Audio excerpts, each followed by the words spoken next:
we on screen right now? Not yet.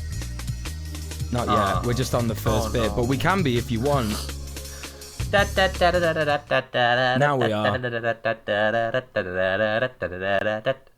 Yeah, It's Red Planet. Yeah, kind of weird mix-up. Sophie was late for the call. She didn't show up. So for those who are watching the stream just now, you're already familiar. I'm Pinko the Clown. And I'm going to be taking Sophie's place for Red Planet this week, which I'm not happy about because I have to... It means I have to discuss serious political issues. And I'm just a clown. Luckily, I'm not alone because DJ Muel didn't show up either. Yeah, my name is John the Clown. So that's me. Okay. Well, I'm going to open a very silly little list of notes. Yeah, gosh. How do we do this? What does it say here? Whoa. I'm sure that Sophie and Muel are far more professional than this. Well, we had to just figure out how to use stream software. Yeah, I think on the fly. Yeah. Okay. I think they should give us money anyway. The first. Go on. What were you gonna say? No, nothing. What are you gonna say? I was gonna ask you, John the Clown, if you did anything base this week. Did you? Yes. Pinko the Clown. What I did this week that was based was I bought a homeless person some chocolate and told him the location of a squat that I know. Oh, shit. In fact, I did that with three homeless people that sort of like stopped and asked me for cash. I don't carry cash because I'm a clown. Clowns don't carry cash. Little known fact. It is a well-known feature of clowns that they don't carry Oh, is it cash. well known? I thought it was little known. Well, there you go. Everybody knows already. Clowns don't carry cash. We don't have pockets. Well, we do have pockets, but they're just full of napkins. Colourful handkerchiefs. Yeah, they're either full of napkins or we pull them out and they're just empty and we go. Yeah. Those are the two states of clown pockets. Exactly. So when that happened in real life, I was like, hey, but I know a place where you could like go and not get rained on when you sleep, and it's just down the road. And obviously, I'm not gonna say where it is because, yeah, of course, you just don't. But there you go. So that's the most base thing that I did. Pinko, what about you? That's pretty based. Oh. Truly nothing. I super glued big, long, oversized shoes to Bill Gates' feet. I snuck up behind the who the fuck is that guy? Warren Buffett, and I pulled his pants down in front of everyone. That's awesome. Pretended I was behind a door, and then when Elon Musk opened the door, there was just a brick wall. Brilliant. And then I pretended I was behind a different door, and then when he opened that door, I cream pied him in the face. Oh, so that's absolutely incredible. That's what I did this week. That's extremely based. Let's talk about some news and low-key drop the bit because like some of the news is really heavy and we don't actually want to just... I think that's a good idea because whole way through. The bit was not just unexplained to me, but I'm also very uncomfortable with it. So let's move on from this bit. Okay. Welcome everybody, it's Red Planet, and what we're doing today, yes, we're dressed as clowns. We've got some clowns coming on in a bit, and we're going to rush through the news because I don't know if they're going to be in clown makeup. I don't know if we told them. I don't know if we've told them that we're doing this. That there is a clown connection. We'll explain. Yeah. But Yep. We're clowns. They might be. We don't know. So, yes, essentially we have to rush through the news because this is the first time I've ever hosted the stream. As you're probably aware, the stream is today on twitch.tv/Donald Yes, I'm just being informed by our producer that they were not informed. So there you go. That's going to be a fun conversation when we get round to that. So I'm gonna be like, I loved your book. It was very moving. Part of it made me cry. Anyway, so first piece of news, and I'm being very, very serious. And now that I've said that, it seems like I'm now being like post-ironic, but I'm not. I'm just genuinely, this is a really serious thing that matters a lot, and it's actually really serious, and I kind of wish I wasn't in clown makeup now that I'm reading it. There have been protests across the UK this week against the Manston Immigration Centre, which is frankly a concentration camp. Immigrants and refugees to the UK are being horribly mistreated. This place has a capacity for like 1,600 people, and there are currently over 4,000 people there. Like, tons of them are children. There's reports of people getting scabies and diphtheria, and there's just like kids just like calling out for like people to help them. It's fucked. It's really fucked. It's been really big in the news this week. Like, people in the UK, people talking about it a lot.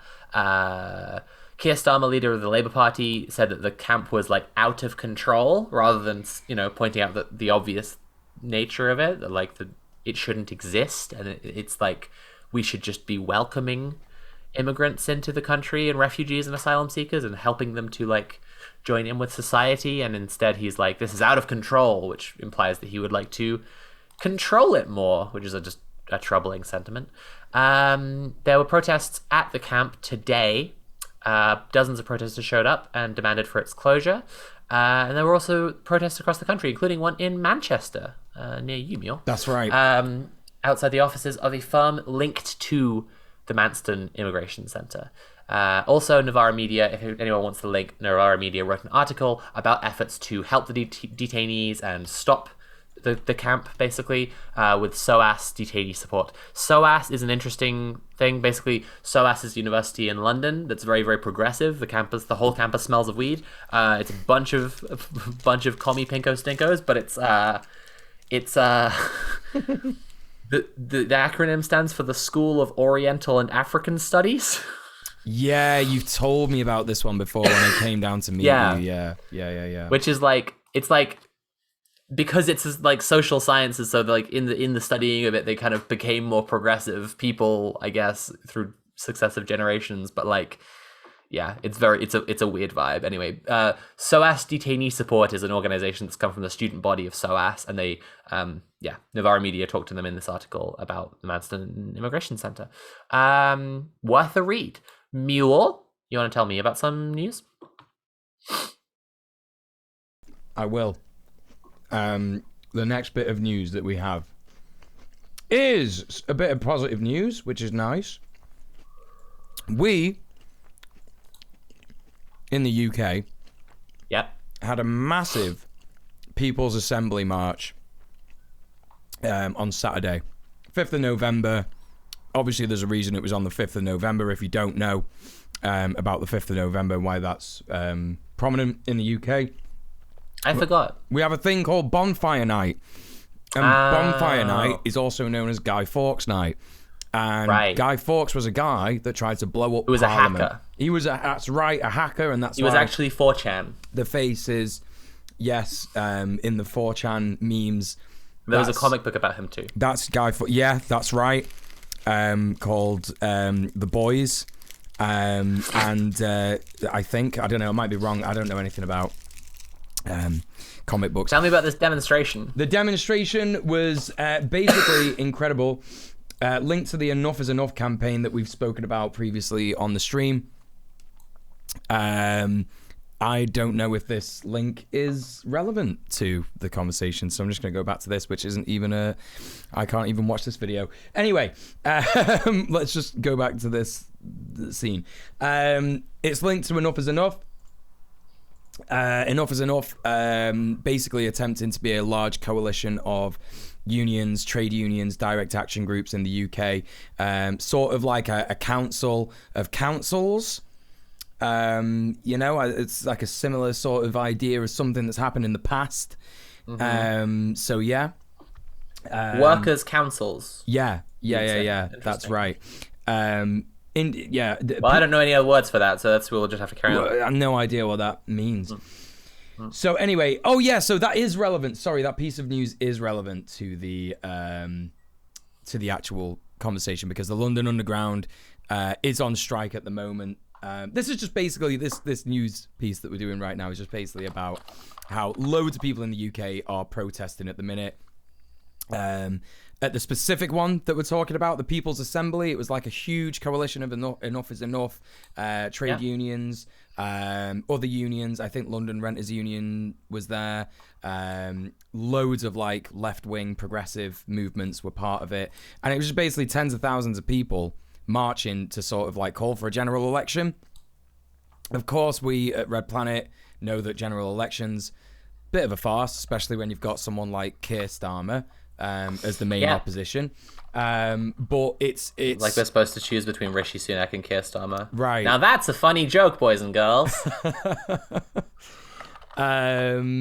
And yeah, apparently Jeremy Corbyn and Mick Lynch were speaking there. There were other unionists, Labour MPs, activists, broad range of leftist and progressive groups were represented. Like I said, also Extinction Rebellion as well. So that's nice that they're sort of throwing their weight behind that protest movement as well. Things are getting shit in the UK. Basically, things are really turning to shit. The Manston Asylum Centre is one kind of horrific, example of that. And of course, alongside that, the cost of living crisis, the energy bill crisis, and there is still a housing crisis, and basically, a sort of genocide of various marginalized people, for example, trans people and disabled people in this country as well. So that's something you have to consider when thinking about the fact that this is supposedly a democratic country in the imperial core, right? Quote unquote. Mm-hmm. So there we go. We will talk more about the Manston Immigration Centre, by the way, on a later episode. We're going to discuss Fortress Europe and what we mean by that, and a lot of other implications. And Manston will be a really, really useful case study in that discussion. Yes. We might also get SOAS detainee support on, or either them or lesbians and gays support the migrants. So, look forward to more coverage of that later, basically. Sophie, do you want to do the next one? I absolutely do. Thank you so much, John the Clown. Demonstrations in Turkey against the use of chemical weapons against Kurdish fighters. So basically, the Turkish government has been using chemical weapons against Kurdish fighters, as I said. But there's been very large-scale protesting against this. We've been covering a little bit of the Kurdish resistance in recent weeks. We had a big discussion of it. I believe Tim was leading that. And yeah, I mean, this is kind of an extreme situation because the protesters risk terrorism charges just for like marching. All they're doing is protesting, but like they could be arrested and charged with terrorism for it. And kind of almost just proving their point entirely, the Turkish government responded by using tear gas and water cannons against the marchers. Now, obviously, that's not, what's classified by the UN as chemical weapons, but it's a massively disproportionate state response against the people who are just having a march, I think that's most of what I got to say about that. Why don't I just roll straight on to saying some positive news. Lula won in Brazil. The Brazilian general election has concluded. It was just concluding last week as we were wrapping up, and we were saying, I think Lula's winning. Confirmation now. Lula, Luis Ignacio Lula da Silva, casually known as Lula, has won the Brazilian presidential elections. Lula is a socialist. He beat out far-right candidate Bolsonaro. There's a very interesting history to Lula's politics. There's a book, I believe, called The Cunning Politics of Lula, something like that, that you could read for more. But basically, he was actually very, not involved in politics until, surprisingly late in life when he kind of got involved in unions. And then it all just made so much, clear sense to him that he became, this well-known, leftist community leader and, champion of marginalized people's rights, and there are missteps he's taken. I think that I would recommend It Could Happen Here, the podcast. Somewhat friends of the show. We had Garrison Davis from there on our charity stream. They did a little series about Lula and Brazilian politics more broadly in response to the victory, and it's really worth listening to. It really kind of explains, because Lula was in power before. And it kind of explains some ways he kind of set some traps for himself, kind of kneecapped his own government, and where there are some issues that are worth looking into. Some people have also pointed out that Lula personally opposes abortion, although he has said that that wouldn't be something he would let his opinion affect governmental policy on. He would leave it to the broader mechanisms of government and democracy. I personally believe fingers crossed that doesn't affect. You know, but I wouldn't personally feel comfortable working with someone who didn't support abortion, but like whatever, he says he's setting his opinion aside about it. On the news though, specifically on the news, after losing, incumbent Jair Bolsonaro spent 2 days making no press appearances, saying nothing, not even leaving the house, not even posting on Twitter. Some people did notice that he and his wife have unfollowed each other. Was like the only noticeable, perceivable action that was taken in those 2 days. And then he came out and gave a speech where he did say Lula's going to be the president. So he kind of said that the transition of power was going to happen, but he didn't concede. Like, he didn't admit that he'd lost, just that Lula was going to be the president. And obviously didn't congratulate Lula on the win either. Extremely clown behavior, if relevant to the theme. I think so. Yeah. Spending 2 days inside, coping, seething, dilating, and then giving a speech where you say that you didn't lose, but the other guy is gonna be the president, but he didn't win. Anyway, back on my recommendation of checking out the It Could Happen Here series about Lula, they made a very worthwhile observation early on in one of those episodes about how if Trump had won the American elections, we often kind of point out that, you know, how much of a farce electoral politics are, but it's, you know, we also say like it's relevant where it's relevant, and Trump, who adores Jair Bolsonaro because they're both creepy old fascists who've had COVID a bunch and don't believe in the real world. Trump would definitely be like backing a coup to like take Lula out of power right now if Trump was still in. So, you know, there is that. And Biden might not do that. Hell world. All right. Muel, do you want to tell us about the last piece of news? Last piece of news. And can I congratulate you and me for getting through this so quickly? Look at us. We're so good. That's right. This is a really cool one, and this is one that I've been talking about on my stream sort of since not since the start, since the start of the Ukraine war happened. Every single person in the West and in the Imperial Core had an awful take about Ukraine or Russia or the both or whatever. And then I got based and read some stuff from Ukrainian fascists, and then I understood that actually the best way to sort of get involved in... You read some stuff from Ukrainian fascists? Not fascists. I was going to say... Wait, the other one. The other ones, the opposite of fascists. I read some stuff from some Ukrainian anti-fascists and communists. Oh, okay. And anarchists. Sort of like talking about the fascists. So, right, okay. So, yeah, I read some stuff from some Ukrainian anti-fascists. And then I got based, and then I'm wearing clown makeup. That's why that just happened, you see.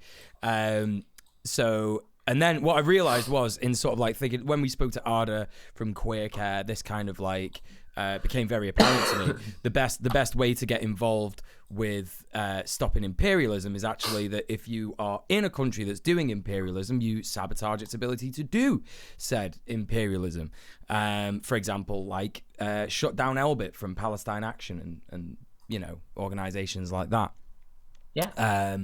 So this is kind of related to that in terms of how people in Russia are trying to stop Russia from, you know, being an imperialist piece of shit. And this news source, Popular Front, they do a lot of reporting on, you know, actual sort of direct action from anarchists and communists all over the world.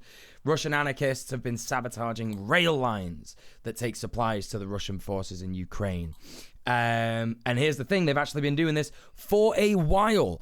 And so when you hear about things like, I don't know, that one bridge that exploded, and Russia being like, that was definitely Ukraine, because there's no way they could admit to the outside world that there are people inside their country that directly oppose the war, because that would affect their state line, their party line. Just like when that one Russian general and those like 3 Russian commanders were like found hanged inside Russia. That was definitely Ukraine who did that. Right. For sure. Yeah, they definitely 1000% did that.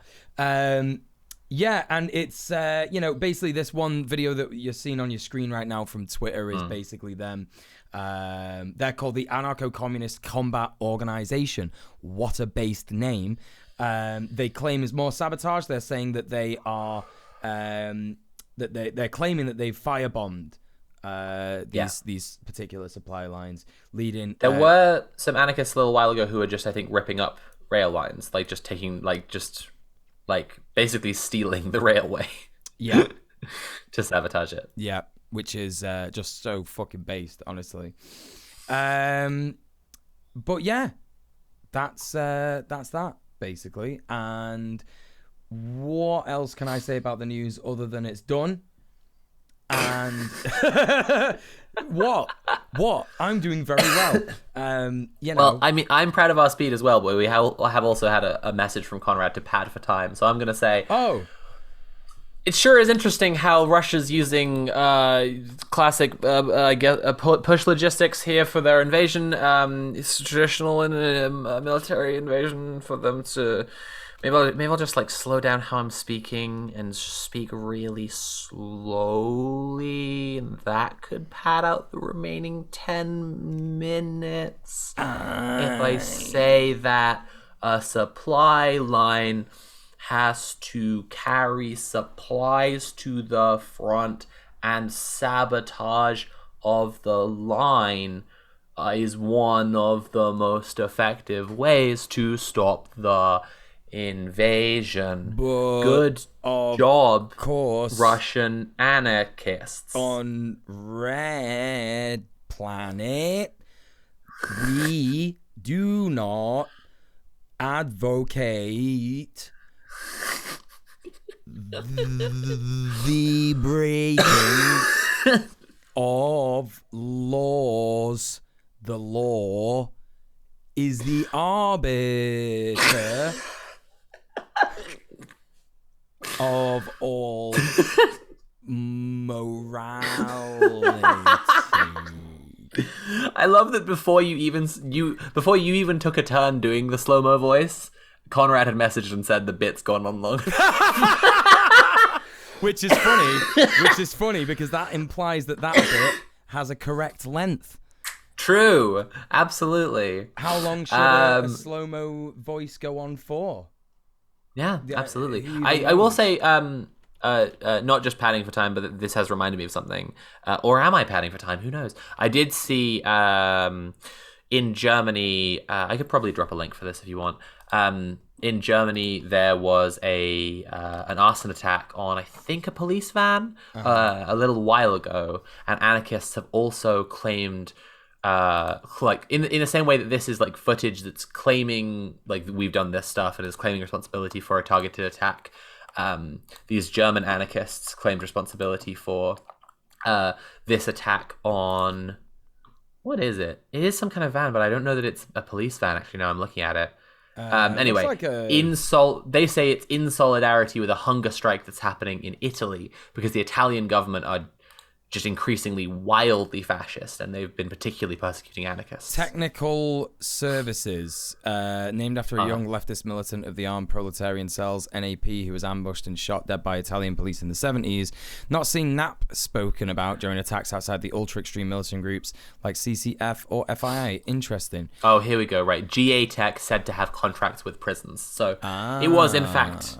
It was some people, not us, criminals, bad people, would say that it was a base thing to do. Actually. That's right, yeah. And I would never say that unless I was pretending to be a criminal.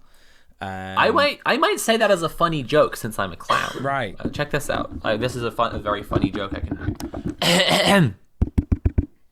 It is based to blow up cop cars and equipment belonging to prison companies. It's okay. This is the first time I tried that joke out. That okay, is funny. Well done. That's a really funny. Okay, all right. Okay, no, I've got more. We should dox ICE agents and people who work for the Home Office.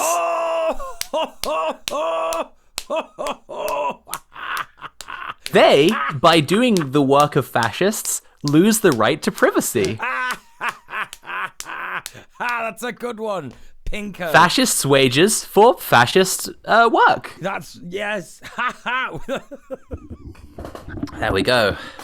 I've worked out my comedy routine. There you it's go. All good. You've done it. It's I think good. That's all it. right. You're going to be cool. Spoken about. It's a type 5. Right, exactly. It's a type 5. Where are we at with time? 7 minutes to go. Hate myself. Well, I would put it to the producer to tell us whether or not the guests are ready to come in, since we did such a good job of Conrad's saying we've cracked the code on right-wing comedians. That is actually true. That is just what they do, is just say things that they agree with as if it's a joke. But if the guests were ready, we could do. I have prepared a little intro. But Mule, do you know? Are you the host of the Zoom call right now? Yes. Do you know if they're ready? No, they are not. Okay, they're not. Never mind. I'm definitely not padding for time right now. I'm definitely not just scrolling the rest of Jake Hanrahan's Twitter to see if there's more conflict journalism. That's a great idea, I reckon. Oh, jeez. No, I mean the thing that we were just talking about with the German anarchists, like Italy is in a really dire situation. The hunger strike is just one form of resistance that people are putting up against it. But there are people just hiling, doing Nazi salutes in the streets in Italy now. Yeah, I've seen that. It's It's a really dire situation, and I think that a lot of that has to do obviously they have historic fascist politics that's come out, but obviously it's not come out to the same degree in, for example, Germany, right? And I think that you can definitely see something, and we'll get into this in our discussion of Fortress Europe in a later episode, but something where countries around countries that consider themselves European around the Mediterranean participate in some of the most extreme kinds of this border policing fascism, where they're really fear mongering, we're right next to the bad brown people, so we need to we need to be the staunchest fascist dickheads, basically. Yeah, you're right. It is that sort of Fortress Europe ideology. Which is, we've spoken about it loads on Red Planet. I've spoken about it on my stream. I'm sure you've spoken about it on your stream, because literally when I came to your stream the other day, you had a big fucking map of the walled world up. Little Sophie moment. You tune into the stream, and I'm already yelling about the walled world. It does happen. Well, there's a reason. There's a reason that you do that, and there's a reason that I do that. There's a reason that we do that. It's because it is a legitimate thing. This is the sort of climate Leviathan future that we're sort of headed for. If we do not sort of ease the transition into a better world for everybody. If I were padding for time and I was the one hosting the stream, I'd probably just bring up the walled world. I would just be like, if anyone hasn't this is the shit right here. Yeah. I do have another link I just found by scrolling Jake Hanrahan's Twitter. It's a little feel good video. It's just a neo-Nazi getting laughed at. It's just a neo-Nazi getting chased away by Scottish kids. It's pretty funny.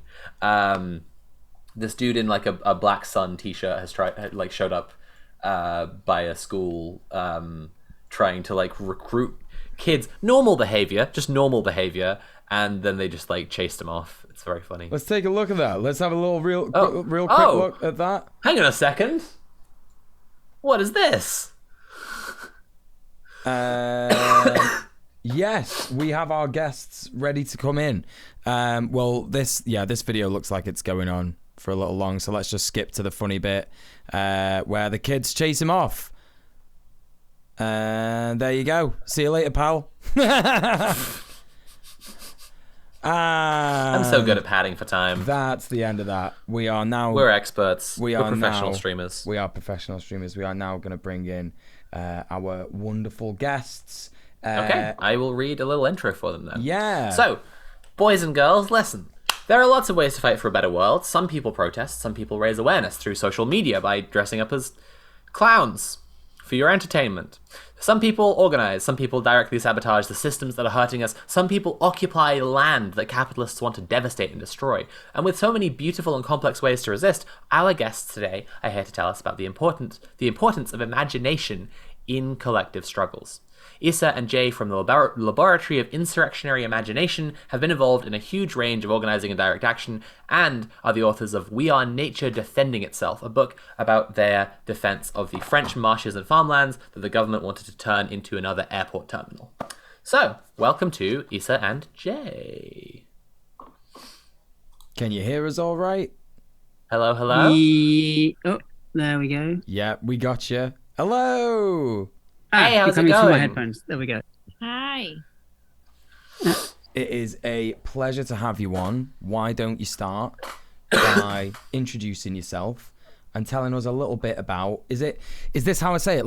Did you literally just say it, La Buffy? You can. Okay. Sounds like the naughty pie, but which is nice, but it's a Laboratory of Insurrectionary Imagination, short for Labofi. There you go. So there you go. Yeah, tell us a little bit about the Laboratory of Insurrectionary. I've forgotten it already. Sorry, I've got Imagination, babe. Imagination. There you go. Yeah. Imagination. It's so the lab is a collective that we co-founded in 2004, back in the day, and that has been bringing artists and activists together to co-design and deploy creative forms of resistance and disobedience, and has been doing that in many different contexts and in many different forms. And it takes a pedagogical dimension. So we do a lot of workshops and trainings, but we also do what we call experiments, because we prefer talking about experiments rather than projects. And the whole idea is we're not interested in art about political subjects. So we're not interested in, a theatre piece about climate justice or an installation about, migrants' struggles. Yeah. For us, the whole idea is that art is a direct action, that actually forms of direct action and disobedience can be poetic, can be beautiful, can be irresistible. In the end, we think that the role of the artist is to make revolution irresistible.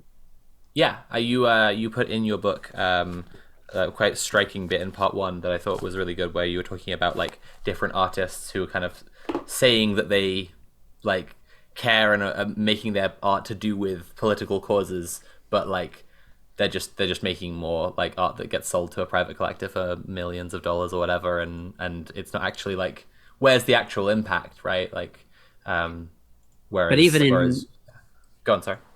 But even in theatre and things like that, I mean, we feel that, a lot of people, in a sense, it becomes an offset. It's like, people go to the theatre, they go and see a piece of radical theatre that's about some political subject, and then they leave the theatre, they've experienced the kind of justice on stage, and then they go home and they go back to their jobs in the banks or the chemical industry or the fossil fuel industry, and they just feel a bit better about themselves. Yeah. And for 100%. us, we think the reason we put artists and activists together is because we think, the art, artists have certain creativity, capacity to think outside the box, can be thinking poetically, but tend to, and it's their training, be very egocentric and not very good at working in collectives, and not really linked, their behavior, their everyday life isn't very connected to their politics. And activists tend to have more courage, more coherence between their everyday life and their ideas, but tend to have a kind of lack of imagination. It's always, let's do a demonstration, let's do a lock-on, let's do a riot. And for us to bring these two forces together, the idea is to bring the creativity of the artist and the courage of the activists, and that from there we can create new forms of disobedience. Yeah, I'll say that I think that's completely true. I say kind of often on here that like my personal mission has been in like trying to unite the online and offline left as like a place that has a lot of eyes on it and a lot of attention and people who are actually doing valuable stuff. And in trying to do that, we've been doing things like this show where we'd like talk to people who are doing stuff that's pretty based. And it does get into a cycle where we're like, this is a guest from a union, and we'll ask them questions, and they'll be like, yeah, so we recruit people to the union, we tell them that it's in their best interests, and then we all have a strike, and then that makes a difference. And it's like, cool, great, good episode. I've kind of done this episode 12 times now, but it's always good. Like, it's always good to keep on promoting these orgs, and like, we'll always keep on giving a platform to them. But like, on a personal level, it's like, then again, like, you know, this is because in some cases you could say this is because like these are tried and tested tactics that work. But like, that doesn't disregard your perspective that like trying new things could always work more, could always work better, right? I think that it's also very much about combining them. It's like there is, of course, that there are tried and tested tactics that work, and it's not to say these should be put to the rubbish bin. I think that it's still about trying to reinvent the codes to surprise the authorities, surprise ourselves, is to find forms that have prefigurative politics at their core, that is to be able to actually embody the worlds that you would like to envisage in the resistance that you deploy, trying to always intertwine the yes and the no in the political gestures that you put. And therefore, for us, it's not about condemning some forums in order to replace them with others. It's much more about always enriching the toolbox. Also, to try to make collaborations that are new. It's like trying to find new synergies. And I think this is one of the things that the lab has been trying to do, is to try and propose frameworks for actions that make worlds that were kind of not really supposed to work together. Right. Because that's also how you enrich and enlarge the perspectives and the mobilizations around some subject. And key to that, I mean, the first event the Laboratory of Insurrectionary Imagination did, we promoted it with a sticker that said "Capitalism is boring," and in a sense, for us, it's really important that radical politics is quite the opposite of capitalism, and therefore not boring. And for absolutely, us, the element of fun and pleasure is absolutely central to what we do. I mean, if we can't have a ball making the revolutions, then what is the point? You know, if it's just going to be marches from A to B with the same placard that just change the no, you know, keep the no and then just replace, you know, whatever war cuts or whatever, and you keep doing that for 50 years. So for us, it's absolutely, I mean, Bertolt Brecht used to talk about, you know, that his theater was basically to train people in the pleasure of transforming reality.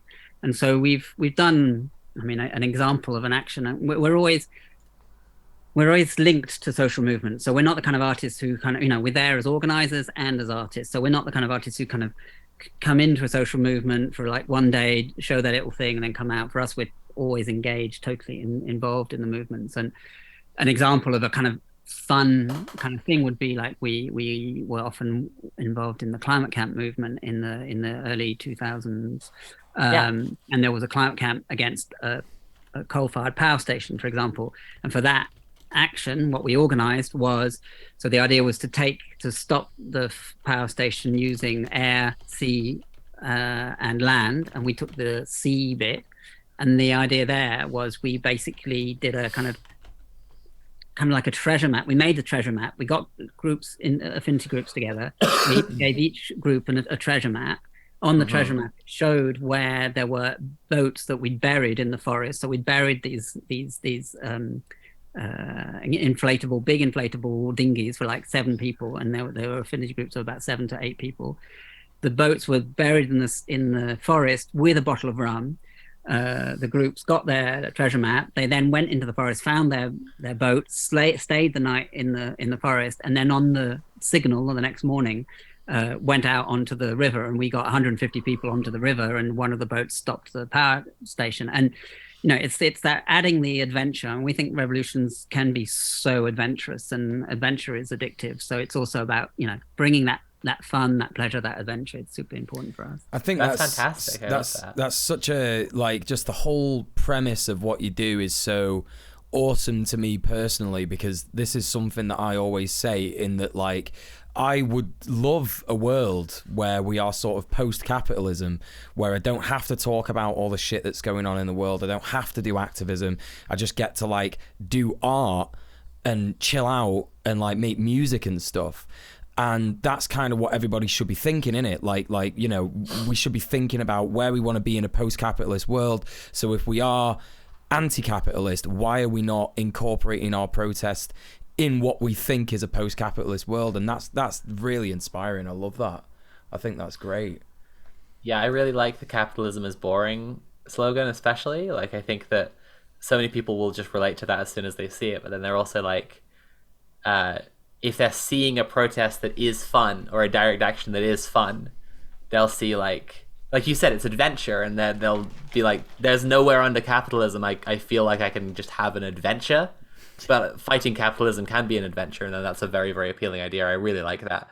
I think that it's also about moving beyond activism as this kind of sacrificial, hard, in many, many ways, very macho endeavor, but to also make it something that is enriching, and there is a lot of work still to do to make activism a practice that is also regenerative, and that is not a kind of burnout machine. But for us, if we manage to have fun and pleasure in the activism that we do, then hopefully the risk of burnout and this kind of quite horrible sacrificial atmosphere can be created and bridged towards more fruitful ways of organizing. I love that. That's fantastic. We'd also bring, I mean, when you say about living the post-capitalist world now, I mean, that's what Isa talks about, this the prefigurative element, and that's so important for us. I mean, I kind of learned my direct action initially from being in the anti-roads movement in the 90s, and then Reclaim the Streets in the late 90s. And Reclaim the Streets was this very clear idea of prefigurative politics. We're against cars in the city. We thought cars were a privatization of the public space, of the commons of the city, the city street. And all the research showed the more cars you have, the less neighbors talk to each other. So the cars are not only a toxic kind of polluting thing, but a kind of privatizing machine. And so instead of going around doing banners of stop the cars, no more cars, we would say, well, look, let's experience a street without machines, just with bodies having fun and dancing. And so we'd have these big street parties where we'd have 8,000 people dancing to rave music, having illegal raves on the street. And so this is the idea of prefigurative politics. It's not just about saying no, it's about saying no, and through the no, showing the yes, showing actually this is what it's like. And we're speaking to you right now from our collective house, which is one of 40 collective spaces on a 1,650 acre, 4,000 acre territory that fought against an airport, by living an alternative life, by living post-capitalist life. And we're speaking from right now should have been probably the duty-free shop of the airport if it hadn't been for this struggle, which said no to the airport, but look, this is we're going to set up collective farms. And so for people who've read your book, you are there now. You are in the ZAD that you wrote about in the book. That's fantastic. That's incredible. Oh, that's where so we live awesome. with 200 other people. So I'm curious about if you know what Naomi Klein and others describe as blockadia, the theory of like expanding. It's very much in line with the politics you are describing. So I just, for the audience who might not know, it's this kind of theory of the blockades, the sabotage, the camps and occupations of living in the society that you already want to live in, this kind of prefigurative activism like you're describing, like expanding out and merging into each other, and that being where our like new society comes from. That being the nature of our revolution, that we like live as we intend to live, and then when areas of people doing that merge into one another, then we all get to live how we intend to live.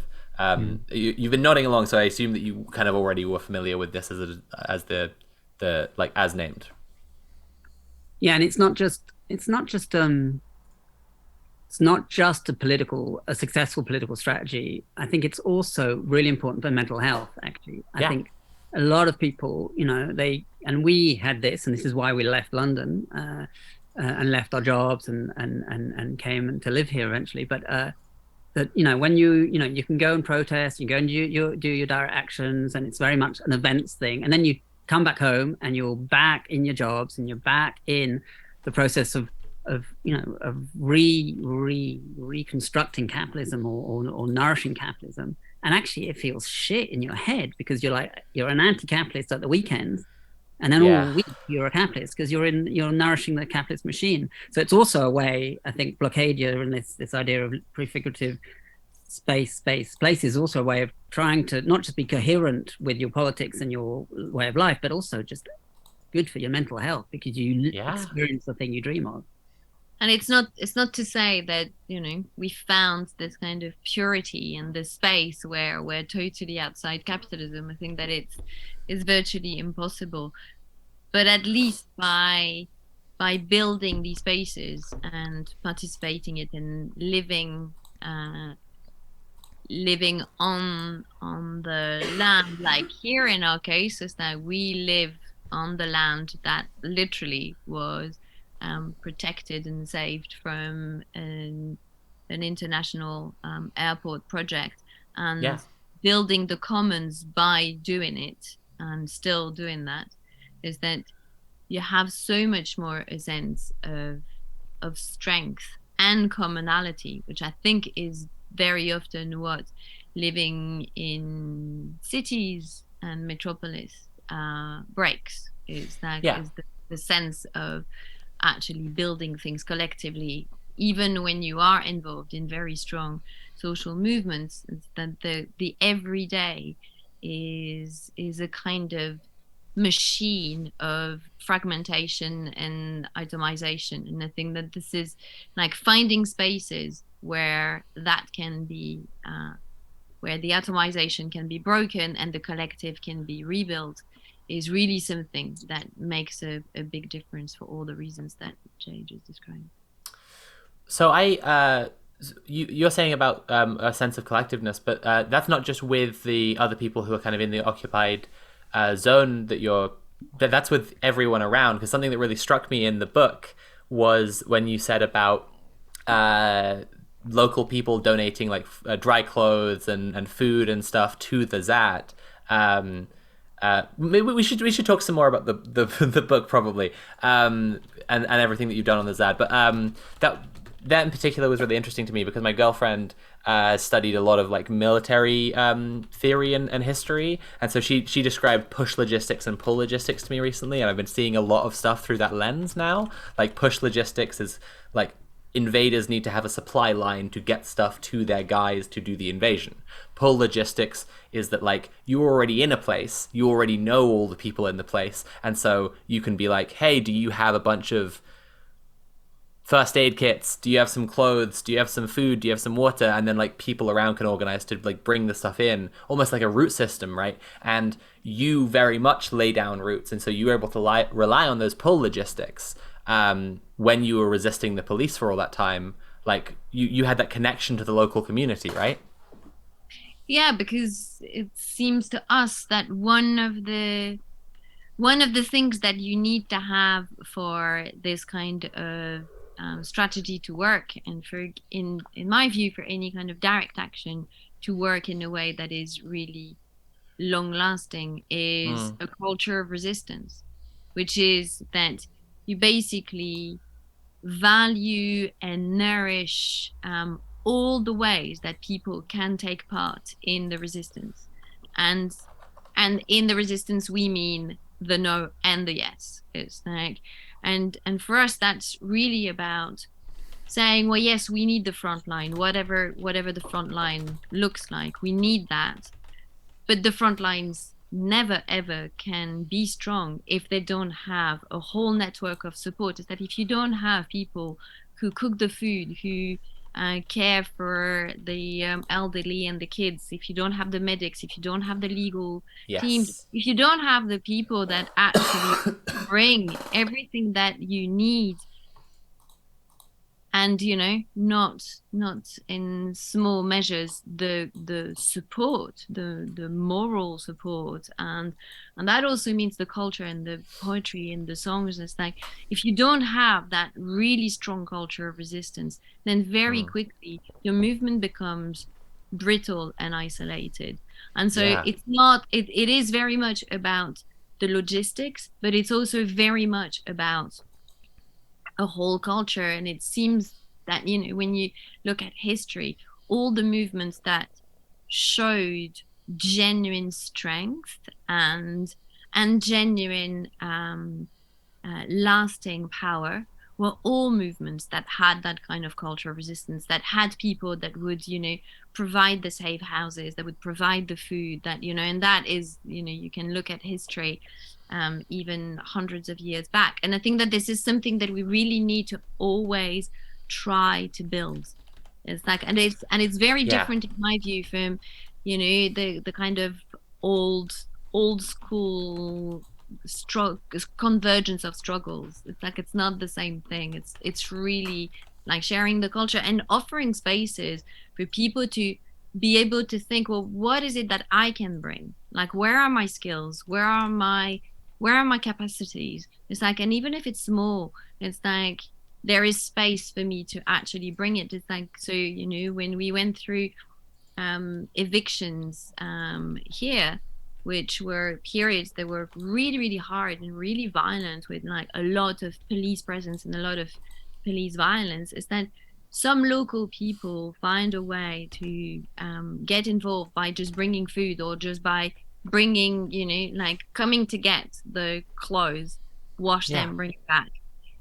And that is a lifeline. And it's like, and it might feel like a small way of getting involved, and yet it makes all the difference in the world. And I think that it means also that you can open up the very notion of what it is to be an activist. It's like, it doesn't have to just be this kind of, I sacrifice my entire life to the cause. It's that, well, it can also be many, you gain your whole life, actually. You can be like, you get to have your life. Sorry for cutting you off. No. It's like, but I think that it's like, when you have a movement where you have loads and loads and loads of different people that bring in loads and loads and loads of different skills and capacities, then you have a movement that is really alive. And a movement that is really alive is a movement that can't be broken so easily. That's like, that's such a good way of doing it. I really want to talk a bunch about the book. I really love the book. It's genuinely like one of my new faves.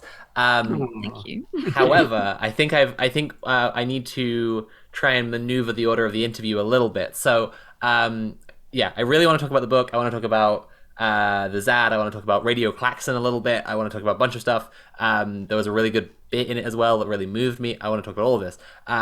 But I do want to talk about something from earlier in your imaginative kind of resistance, which you might have guessed. I wanted to talk about the clandestine insurgent rebel clown army, which, again, you might have guessed, kind of inspired. We were very keen when we heard about it at Red Planet. We thought it was really, really cool. So can you tell us a little bit about Circa, the clandestine insurgent rebel clown army? It's just because we had red noses, isn't it? That's just really, which look like little mini red planets, it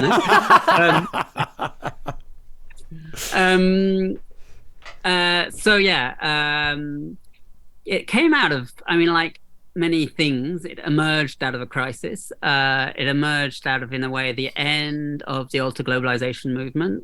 So you have this huge anti-capitalist movement, totally transnational, totally, built on kind of radical ideas of that are anti-state, horizontality, a lot of people from the global south mixing with people from the global north, and then massive, have incredible situations where summits are cancelled. You know, the G7, G8 summits can't finish, or the IMF summit can't finish, or the WTO summit is shut down. And then you have 9/11, and then you have massive repression starts around 2001, especially in Genoa. And then you have 9/11 happening just after Genoa, like 3 months later. And suddenly it's not about capitalism anymore. It's like, a dialectic of civilizations, and the whole story becomes shifted, and it's war. And, wars are great for getting rid of revolutionary moments, nothing like a good war to dampen revolutions. And so we were all feeling pretty, really broken by the end of that movement, I think.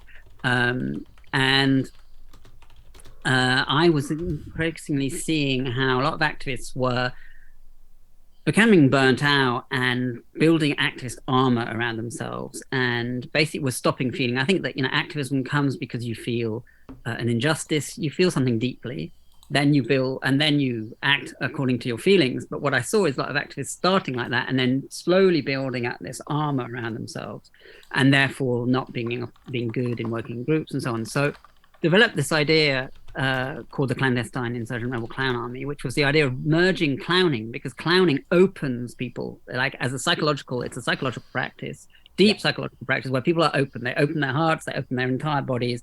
Clowns are kind of always naked in a sense. They have no armor. The idea was merging that psychological work with the fact that there'd been a very much rising in confrontation, and the police know very well how to deal with confrontation. I'm not against. I don't speak from a position of non-violence. But I think violence is a tool like any other, and some tools are good for one moment, and some tools are not good for another moment. And it's clear when faced with the state knows how to deal with violence very well. So the idea was, how do you use confusion instead of confrontation? The state hates to be confused. So basically we set up these workshops, we worked with professional clowns, and we built a clown army, and we went and did actions like going to try and it was during the Iraq War, so we would go to a recruitment center as a clown army, so in clown dress and a clown army dress, so army camouflage, but with big pink kind of fluff on the camouflage. And then we go into the army recruitment agency to try and join the army, saying, oh, well, we've liberated you, we hear you're liberating people in Iraq, we're clowns, we know how to liberate people. But we'd fall over, or we wouldn't be able to fill in the forms properly, and then they'd have to shut it down for the day. And then we'd set up our own really naff clown army recruitment stall outside. And so we started this, and then it became a kind of global meme, and there were clown armies like in Colombia and Netherlands and France and Germany and Spain and New Zealand. I mean, basically all over the world. Wow. That's so good. We then became the first deserters, because we realized it was an aesthetic crime, because in many ways, bad clowns is the worst thing you can put into the world. And what we had done is create this thing. We'd forgotten. I mean, in our work, we have one foot in the activist world and one foot in the art kind of world, or the art space, yes. Active space. And in art space, you can spend 3 years rehearsing, finalizing a performance that lasts 3 minutes, and where you pull a tulip out of your arse and everyone's happy. If in the activist world, you're in emergency all the time. There are people dying in the Mediterranean. The sea levels are rising, temperatures rising, the droughts are coming. You've got to act now. Yeah. And so the trouble was that to be a good clown, you need to take time, and activists didn't have the time. And so they basically thought, oh, I'll put a red nose on, and I'll do a stupid voice, and then I'll be a clown. And it was a disaster. Right, which is disrespecting the long legacy and training of clowning that exists. The worst clowns. Sorry, that sounded flippant. I mean that to be No. I have a very close friend who is a formerly trained clown who taught me a lot. But I mean it. She's really smart. She's a really smart person. Just bringing that up. She's very wise. She explained to me why clowns are scary, and also why they're sexy, and it's the same reason that if a clown is messing with you, no one will help, because the clown could mess with them too. I wanted to say I thought this was so cool because like I think that that's very much something that kind of goes into the thinking in Red Planet, is that like a lot of people know that if you are successfully being an influencer, like it's a bit of a dream job for many people. There are a lot of like nightmarish elements to it as well. Like there's obviously no sick pay. I mean, I'm hacking and coughing through this entire interview, and like if you're not making stuff all the time, then you die. You're you know you're at the whims of the algorithm, all this kind of stuff. But at the same time, like it is fun, and you do get to like play video games on a stream, and people just give you money. And so like I think that a part of the Red Planet ethos is definitely that we're like, if you can do this successfully, you can be encouraging people to change the world while doing one of the kind of coolest jobs there is to do, like, you know, just hanging out with people on a stream. So that's kind of what I loved about, you know, the approach of, and hopefully we're practiced enough to be fairly good clowns. I hope, we'll see. Anyway, yeah, I loved, so I loved the Clandestine Insurgent Rebel Clown Army. Let's talk about the book though, because I think the book is incredible, and it also charts an incredible thing that you both were involved in. And I mean, still are. You're on the land right now. So can you give us a quick summary? I mean, it's not that long a book, but like even quicker than this, of the kind of history of the ZAD, and like what happened, what you did, and then we'll be kind of caught up to get into it in a bit more depth. The very quick summary of the history of the ZAD is actually, it takes roots in a very long struggle. Basically, international airport was planned since the 60s. I'm so sorry. I just realized also, if people don't know, when I'm saying ZAD, I'm referring to the Zone à Défendre. Am I saying that right? I hope so. The zone to be defended, the occupied territory that you're keeping. Yeah, which is in the west of France, in Brittany, and there's basically 4,000 acres of wetland and farmland with 9 springs that were due to be concreted over to build an international airport. Project that was resisted since its inception in the late 60s, primarily, initially mostly by farmers. And then the project went into dormancy for a few decades, mostly because of the oil shock. And then the resistance reactivated and went beyond the farmers when the project got out of the boxes in the year 2000.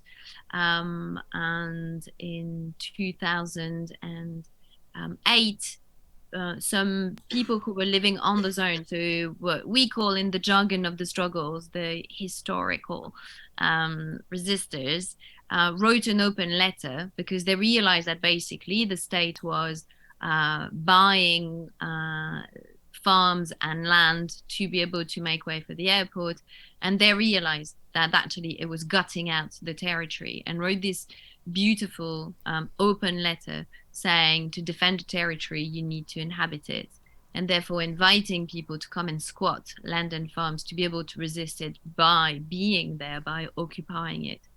And some people responded to that invitation following a climate camp that was organized, and then started making links with local farmers, took inspiration from struggles from an anti-road struggle in the UK, by building tree houses, etc. Started cultivating the land themselves as well, and that was not seen in a very positive eye by the state, bizarrely. So there was a big military operation called Operation Caesar, which in the land of Asterix was a strategic mistake, because the resistance that they faced was so diverse and so determined that it took everyone by surprise, and they managed to destroy 12 farmhouses and cabins. But the resistance that ensued was just so amazing that they basically withdrew after a few months of that military operation. The cops withdrew and didn't set foot on the zone for 6 years. Wow. And during those 6 years, there was the kind of flurry of activities and building, and it was really, it became a laboratory of the commons for 6 years, which was not without loads of tensions and loads of usage and political conflicts, because there was an amazing diversity of people and groups coming here. And so there were still the historic farmers and inhabitants, and there were like anarchists and anarcho-primitivists that were, next to dairy farmers and people who didn't believe in using any kind of motorized vehicles or tools, next to farmers that were using massive tractors. And I mean, it was an absolutely incredible cauldron of political resistance and activities. And there was really a lot of incredible strategic vision in that territory that led in 2018 to the cancellation of the airport project, that the government actually acknowledged to be the outcome of the deadlock that the project was in, because the resistance was just far too strong. I mean, in the year 2016, to give you a sense, which was the year where everyone had become legally evictable. Everyone, there was about 300 people and 70 different squatted zones on the ZAD at that moment. And basically the movement had grown so strong that we managed to organize the occupation of a massive bridge that crosses the river, with 1,000 tractors, 500 tractors, 1,000 bikes, 20,000 people in January. A month later, 60,000 people occupied the motorway. 3 months later, 30,000 people came to gather during the summer. And 2 months later, in October, there was a massive ritual disguised as a demonstration where people were invited to come with a walking stick or a shepherd's staff to plant it in the soil of the ZAD and make the pledge that they would come back and pick it up if the police came. And 40,000 people came and 25,000 sticks were planted in the soil. So that gives a sense of the strength that this movement had actually built over the years through, as I said, incredible strategic vision and a capacity for a composition, what we call here the composition, that is the willingness to work and organize with people that are very different from you, without trying to make them become like you, but really work through those differences to be really, really strong and strategic. And so that led to the cancellation of the airport. But obviously also came with a very strong punishment, because as we said before, a government can deal with confrontation. It cannot deal with a bunch of people showing to the world for 6 years that we don't need them and that actually we can self-organize.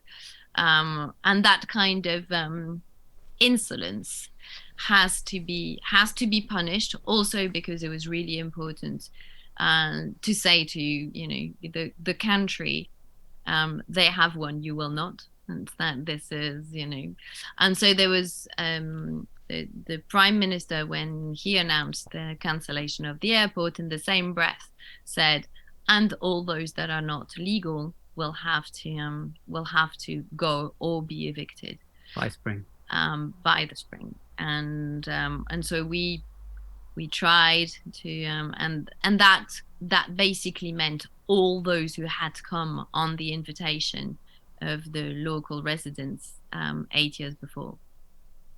And so we presented a legal solution that was rejected. And there was a second massive military operation in April 2018, where they sent like several thousand cops, helicopters, drones, tanks, 11,000 grenades, tear gas grenades and concussion grenades were thrown at us in 3 days. Jesus.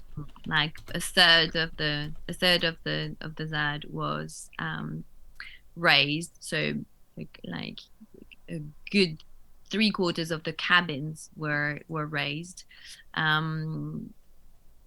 and there was an ultimatum that was given to us, which was, sign this form and become farmers, and you'll be able to stay.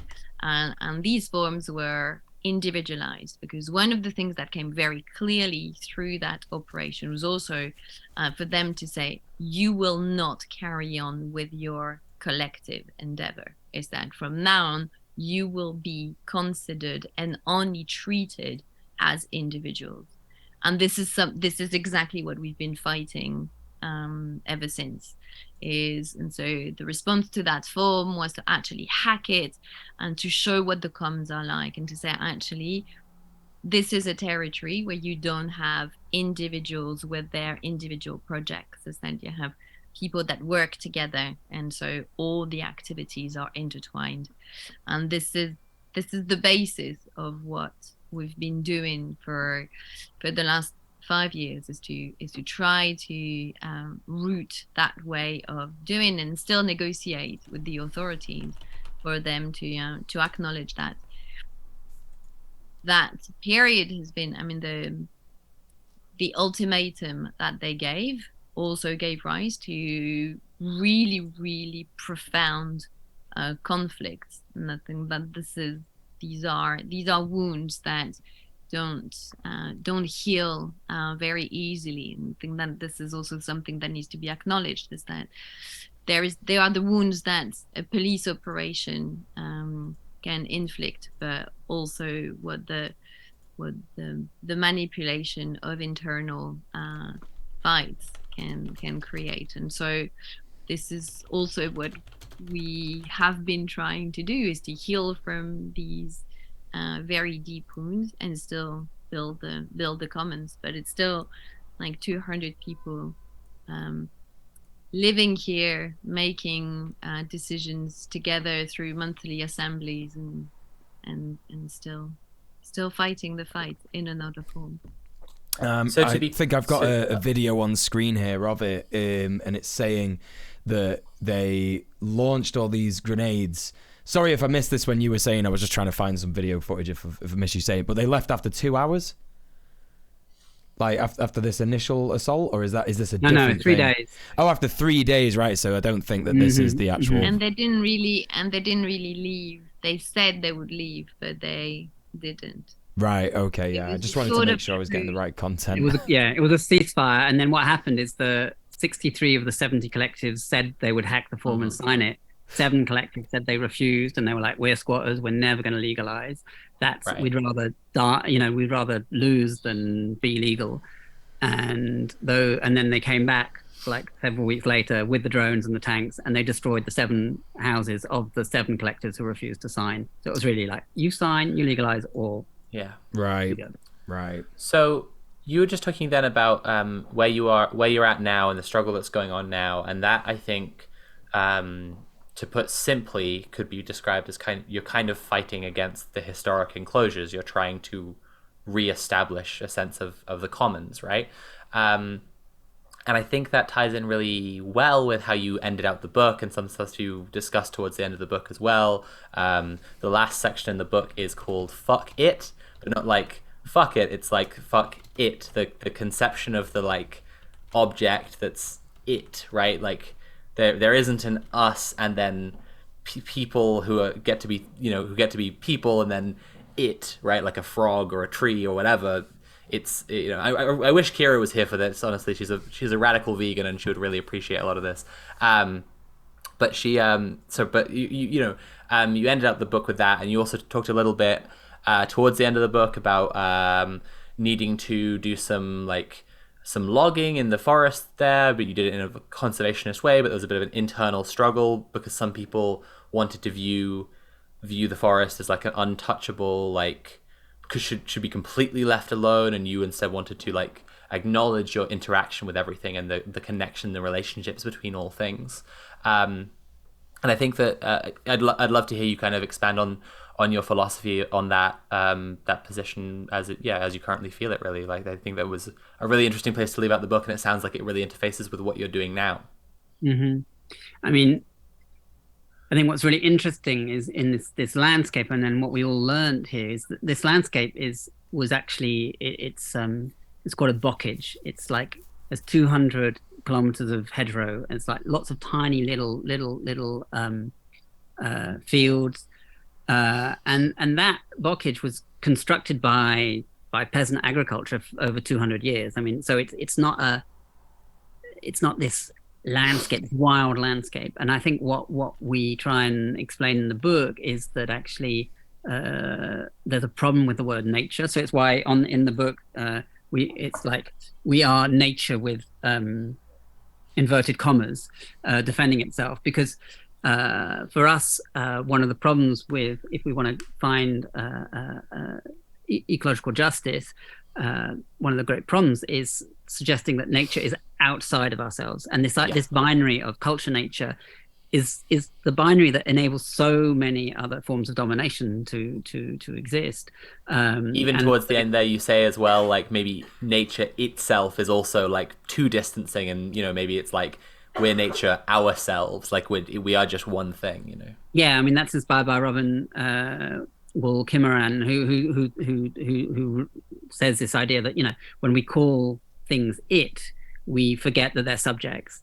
And a lot of for us, a kind of ecological social revolution involves getting rid of all the binaries of the modern, and to understand a certain entanglement, that we're not separate. It's not about reconnect. We don't have to reconnect with nature. We already are nature. I mean, all of our bodies watching this have more DNA in them that it's not human. We have more viral and bacterial DNA than human DNA. So are we human? Are we viral? Are we, and a lot of recent biology shows that actually the all living beings, even from the level of the cell, are sensitive beings, that there's deep feeling in everything, from the cell to an oak tree to a whale. Those beings sense the world, and they sense the world with a certain kind of level of value, in that they want to live, they desire to live, and they desire to flourish, and that flourishing and that living can only exist through being in connection with the other. So in a sense, for us, it shows that all beings have a kind of subjectivity to them and an intelligence, not necessarily consciousness, but an intelligence. Intelligence means simply to choose, and they choose to go towards what is good. A root coming down from a plant will choose to go towards more water, will choose to go to more minerals, not choose to go towards a piece of toxic, whatever, uranium or whatever. And so this idea that there is an intelligence and that there's a subject, that the living world are subjective beings like us and who have value and so on. And for us, that we have to make this revolutionary shift from this very mechanical and binary thinking that came only 250 years ago through the Enlightenment. And it's not to say to reject science at all. It's to bring back subjectivity into science, and to actually have an understanding that actually we're not... The scientific method is fine, but modernism goes right in the bin. I think that is also about not falling into the misanthropist trap. Like, that would consist of saying, what we hear a lot is like, the earth doesn't need us, and we're actually, that humans have destroyed or are destroying life on earth, and therefore humans are toxic. And for us, that's a really dangerous route, because it's not humans. who have destroyed that. It's a fucking capitalist system. So there are loads of humans that, if they had not been pushed into that system, had ways of life that and still have ways of life that are generative. And I think that this is why we took the example of the care for the forest here, because it seemed the most striking in trying to show what the endeavor is, which is that if you take the forest not as this thing that is untouchable, and it's like in a way you take it as sacred in the sense of the definition by Starhawk, which is not that thing that you bow down to, but the thing that you're prepared to take a stand for. Yes. And that in the caring for, you try to balance their needs, the needs of the forest and everything that it encompasses, and your needs. So you try to actually not see the forest as just resources, not just as, a volume of usable wood, but either as this thing that should remain outside of you. Is that you actually take it as where you live, and that you need to take care of in a way that is going to make its life and your life as long lasting as possible, which is in a way it's not a very difficult logic to apprehend. It's a difficult practice to relearn, because we've lost the skills to do that. But it's and for me, the experience of looking after the forest in that way, with this, because what it actually involves is a group of people that want to take care of the forest, who also developed a kind of common sensibility and common gaze, which is something that we've totally lost, because everything is so compartmentalized that there is no longer a sense of a common sensibility and sensitivity to where we live. That you basically have the group of people that, even a forest, is that you have the people who are actually going to choose which trees need to be cut are not going to be the people who are going to cut them, are not going to be the people who take the trees out, and are not going to be the people that sow them and use them. It's like all that is totally compartmentalized, and the relearning of just going to the forest as a group of people to learn what it's made of, and that the same people are going to be those choosing the trees that need to be felled, that are going to be the same people that are going to fell them. That makes an entire difference in the way that you actually live through the territory that you inhabit. I mean, you basically start inhabiting. And then absolutely. And because here we've got a sawmill, we have an incredible wood workshop, and so we've got also all this. We're so privileged to have built all these incredible material basis, and the idea now, as you said, that now the struggle's gone. What's there? But now, in a sense, all the material stuff is there. So we hope to be a kind of material base for revolutionary practices. So there's food making, there's bakeries, there's a sawmill, there's the wood workshops, there's forges, there's all these things are kind of tools that we put at the service of movements and struggles now around the area. That's fantastic. That's exactly what I would hope that you would want to do with that. Yeah, that's incredible. I wanted to say on the thing about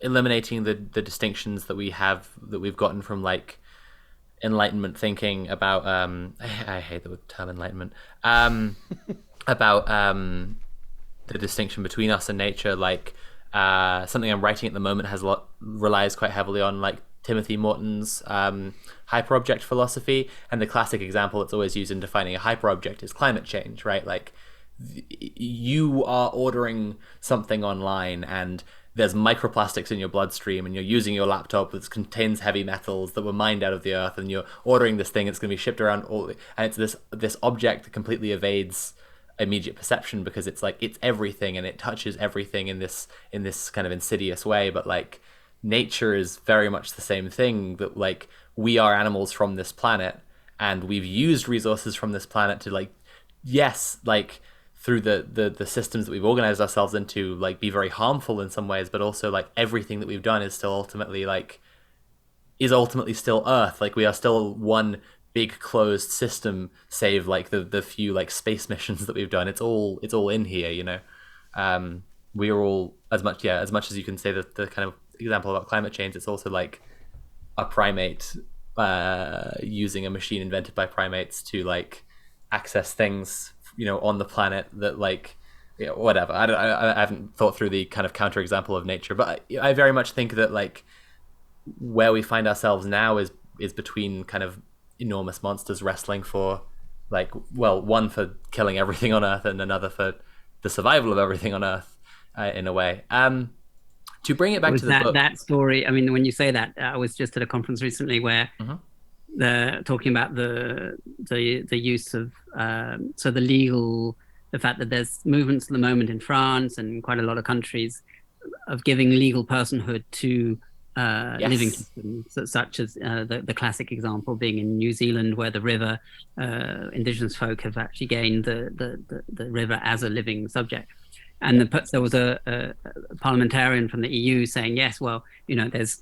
It's another shame about our host absences this week, because our other host, Tim, is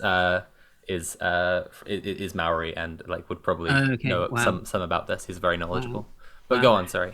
And they were saying that in the European Parliament, there's these two movements right now, people trying to get legal personhood for living systems and people trying to get legal personhood for AI and robots. And the two, to me, that summed up the kind of the conflicts of the future in a way. Wow. Well, possibly not. I mean, a lot of obviously our like robot sci-fi is coded like organized working class discussions. But you know what's a really great book is We Are Nature Defending Itself by you two. So I wanted to talk about Radio Klaxon for a second. So could you tell the audience what Radio Klaxon was before I kind of ask my questions? So Radio Klaxon was this amazing pirate radio that squatted the airwaves of Radio Vinci. Vinci is this enormous multinational that had got the contract to build the airport, and it has the management of most of the motorways in France, and so it has this radio station that gives you, you know, news about traffic mostly, in between cheesy music, and in the area, people here set up this pirate radio that was squatting this exactly the same airwave frequency. So basically it was like when you arrived in the area, you would put 107.7 on your radio, and you would have, you know, for a bit you would have the very smooth radio presentation about traffic, and all of a sudden you would hear a bit of a crackle, and you would get much more alive kind of radio programming. And during the evictions, is that it was an absolutely key tool to give information about police movements and what was needed, and to give like really up to the minute grassroots information. And it had this brilliant slogan, which was Radio Klaxon was a pirate radio made by pirates who have never made radio before. And it says a lot about the spirit of Radio Klaxon. That's perfect. I love that. So in the book you were talking about how Radio Klaxon would map the exact locations of the police when the police were coming to try to kick you off, or during the kind of ongoing long-term struggle you had where the police would be coming up to the barricades and hoping to make some kind of progress, and you'd kind of have to face off against them. And I was really struck by that. We've talked to cop watch networks before, and it's definitely like something that we have kind of observed, that like in its finest, best form, like cop watch could be this kind of like ability to put the information of what the police are trying to do directly into the hands of people who are trying to resist the police. And I think that I don't know, it was just very striking, the idea of that kind of coordination. But you said that they described themselves as pirate radio by pirates who've never made radio before. So I guess I wanted to ask like how much you knew about where they got that ability to be mapping out so like resourcefully and providing that information, like the kind of, I guess, networking of information. Knowing the territory, that was one of the things. And certainly during the first military operation, the one that failed, this is one of the things that made a massive difference, is that cops are generally, and certainly in France, not trained to fight in rural areas. They're really trained for urban areas. So and the fact that they were here on a very very, very rural area at a time where the weather was, I mean, it was in winter and it was extremely wet and muddy. So that made a big difference, because people here knew the territory, and there was a system of it was a combination of walkie-talkies, mobile phones, and radio, but also and CB, and CB, like really old communication system of CBs, and the combination of these various systems meant that radio klaxon could actually gather very, very precise and up to date information, because it had been thought through really well before. And it was nice because it wasn't just giving you information about where the cops were over those months of there was Operation Caesar was kind of one month long, really, but it was also giving you hope and energy with so it would say, oh, the cops are here, and then it would put a great piece of radical flamenco on or something. So it would it was information and it was infotainment, one could say. Well, it would be very cool if someone did that kind of thing for the worldwide struggle against capitalism. I wanted to say, I've lost the book again, there it is. There was a particular thing, and this might be a longer discussion. There was just a section in here where I will admit to have lost track of which of you was talking in the first person when you wrote this, but one of you was saying about your mother having died, and having like that she had Alzheimer's, and that you were kind of in the ZAD, and there were like all these this chorus of frogs. It was the scene you were describing.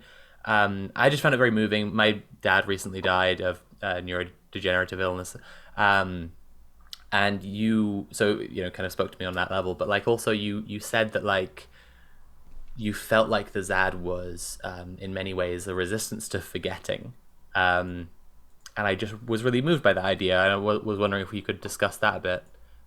Like it as a being against forgetting, really. I mean, I think there's lots of levels of forgetting that capitalism pushes. I mean, the first level of forgetting is to forget that everything we take for granted came from struggle and mostly from disobedience. So the fact that women have the right to wear people identify as women have the right to wear trousers, the fact that we have a weekend, the fact that we can use contraception, the fact that we have an 8-hour day, or unions, or can strike, or we can even run an independent Twitch channel. All these things come because actually people disobeyed. So that's the first great big forgetting, that people kind of and obviously the other forgetting is all the stories of struggles, and I think in my own life I've always been it's very important to kind of document the struggles I've been involved in, and publish stuff around that written by grassroots, and not wait that your struggle is written about by the academics or the journalists or whatever, that actually it's the grassroots who are writing their own history of the struggles. Well, that's interesting. Sorry if I might just interject. I do want to hear the rest of this answer, but I just want you cited David Graeber in the book. When you say written about by the academics, I was wondering what's your position on direct action and ethnography? David was not just an academic, though. Yeah. Yes, of course. He was not stuck in the ivory tower. It's like he was very much on the ground too, and I think that makes a big difference. Yeah. I mean, that's what I loved about him as well. Yeah, okay. Yeah. I just wanted to check in on it. Yeah. Sorry for interrupting. Most with academics, shall we say? There are a few examples of, a lot of activists are sadly, I mean, look what happened to feminism. I mean, it's the academia is an incredibly good machine for basically taking people off the street. But so forgetting, and also I think that for me the ZAD was also a place to. It's interesting. I mean that Alzheimer's, there's a lot of research that shows that Alzheimer's also comes from people who feel deeply lonely, and there's a clearly an epidemic of solitude. Capitalism creates an epidemic of solitude, and I think the ZAD also enabled us to remember that actually working together and being together and creating communities, even though those communities are complex and difficult and stressful, but actually in the end that that's what as human beings that we're people, what we need people around us that are both human and more than human. So that actually it's not just about being with our friends and our comrades and so on, but it's also about feeling a close affinity to the oak trees that we live next to, or the cows that we kill to eat, or whatever. So and it's also I think the thing we really learned here is this idea of that freedom for us is not this kind of liberal capitalist idea of freedom that you're a kind of electron, or you're this free electron, but that actually freedom is based on ties and links, and that we're free because we are linked to our food, we're linked to our water, we have a house over our heads, we have friends and lovers. We're free because of those links, not because we break chains. That's not freedom, that's solitude, in a sense. I think that's really powerful. Yeah. And it's something I think about quite a lot, because we are in the belly of the beast, as it were. Just we're incentivized to separate from each other, and there is this horrible I've taken to calling capitalism and imperialism a bastardization of the human experience, because as I say, we're incentivized to get rid of our dead wood. Like something that my dad always says, like, get rid of your dead wood. Like, you don't want these people getting in the way of your life. You just get rid of them. And when he says this thing, I'm talking about a friend that I deeply love who's having a hard time. And what a horrible place that we've become, that we've got to in society, where when I'm sitting down and saying, like, I am concerned for someone that I love, that most people's advice is just fuck them off, bro. Like, just get rid of them. Like, who cares? And it is, of course, easy because the system enables us to do that, because we live, as you rightly point out, we don't all live in a place like ZAD. We live in these boxes, that are very close together and small in some cases, but we're very far apart from each other spiritually. And you can have this like very sort of like easy, quote unquote, easy life where you're just like, whatever, I'll just watch Netflix and I'll just forget about it. I'll play my video games and I can watch Twitch and I can watch YouTube, and just that's fine. And, it doesn't matter if I've got a mate down the road who is really fucking struggling with like bipolar, and I know that he's like having the worst time in the world. That's always in the back of your head though. And these things, I do think, like when you said about cells and, that they have feelings, like, I think that we cannot escape this stuff, and I think that we absorb absolutely fucking everything that is extremely negative in our world and our society, and sort of like that connection that you've just sort of spoken about then, of like Alzheimer's being a product of loneliness potentially. That's what people are sort of looking at, like isolation is something that you know, speeds it on or whatever. Then it kind of makes so much sense, right? Because isolation not just, you know, is something that is, you know, gonna help out Alzheimer's or dementia or something like that, but it's also gonna literally like it's gonna cause all sorts of other mental health issues, and I think about this all the time in sorts of like, you know, like you say, like where does the meat come from? And you know, when vegans are talking about like, oh my God, there are some meat eaters and they won't listen and this, that, and the other, and it's like, I don't know if it's that they won't listen. I think everybody is very, very deeply aware that like, not only that, you know, killing animals is fucking a bit barbaric in some cases, but it's also people are very much aware that we're killing the planet. And it's like these two things, you can sort of say, well, if the system stopped doing that, then people wouldn't do it, and then people would sort of like, you know, I just feel like it's like these systems, I don't think people really understand just how deeply pervasive it is. And we try and reach out to people on an individualistic level and like make it like, well, you've got to make the change, you've got to do this, you've got to do that. And it's like, no, we've all got to do it together.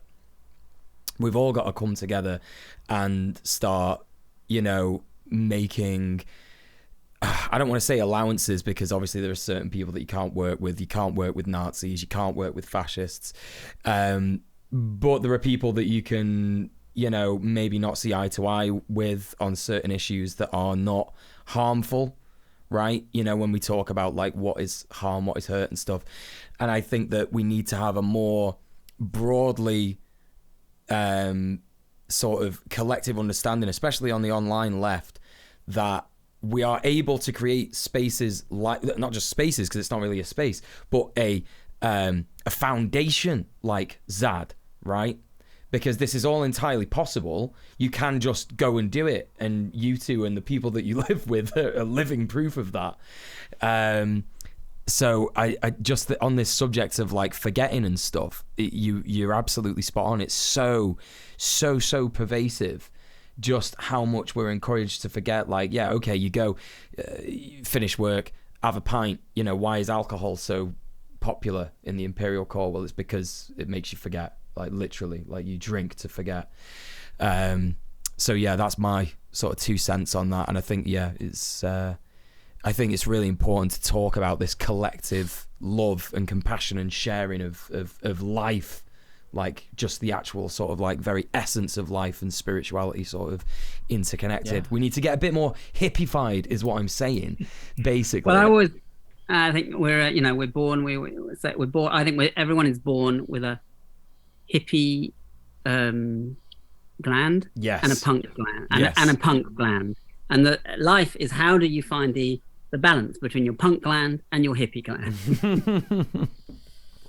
And I think that, I mean, I entirely agree with what you said, and I think that, I mean, certainly the experience on the ZAD and on collectives before is also that we need to relearn to live and work as collectives, because I think that one of the things that the system has done is also to very, very methodically destroy those skills. And that's one of the great difficulties, is that when you start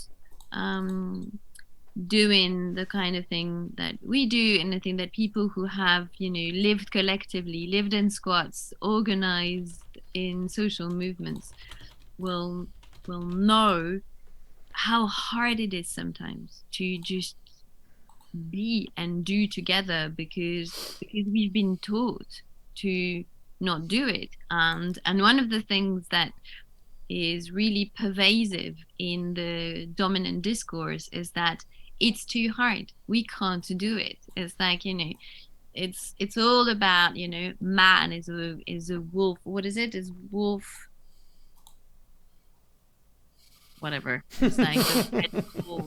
It's like the tooth and claw kind of mythology, and Right. it's kind of, and I think that this is this idea that we keep on being told, and certainly when you live on the ZAD, it's quite extraordinary. You know, the number of people who say, "Oh yeah, no, being with loads of people like that, I couldn't do it."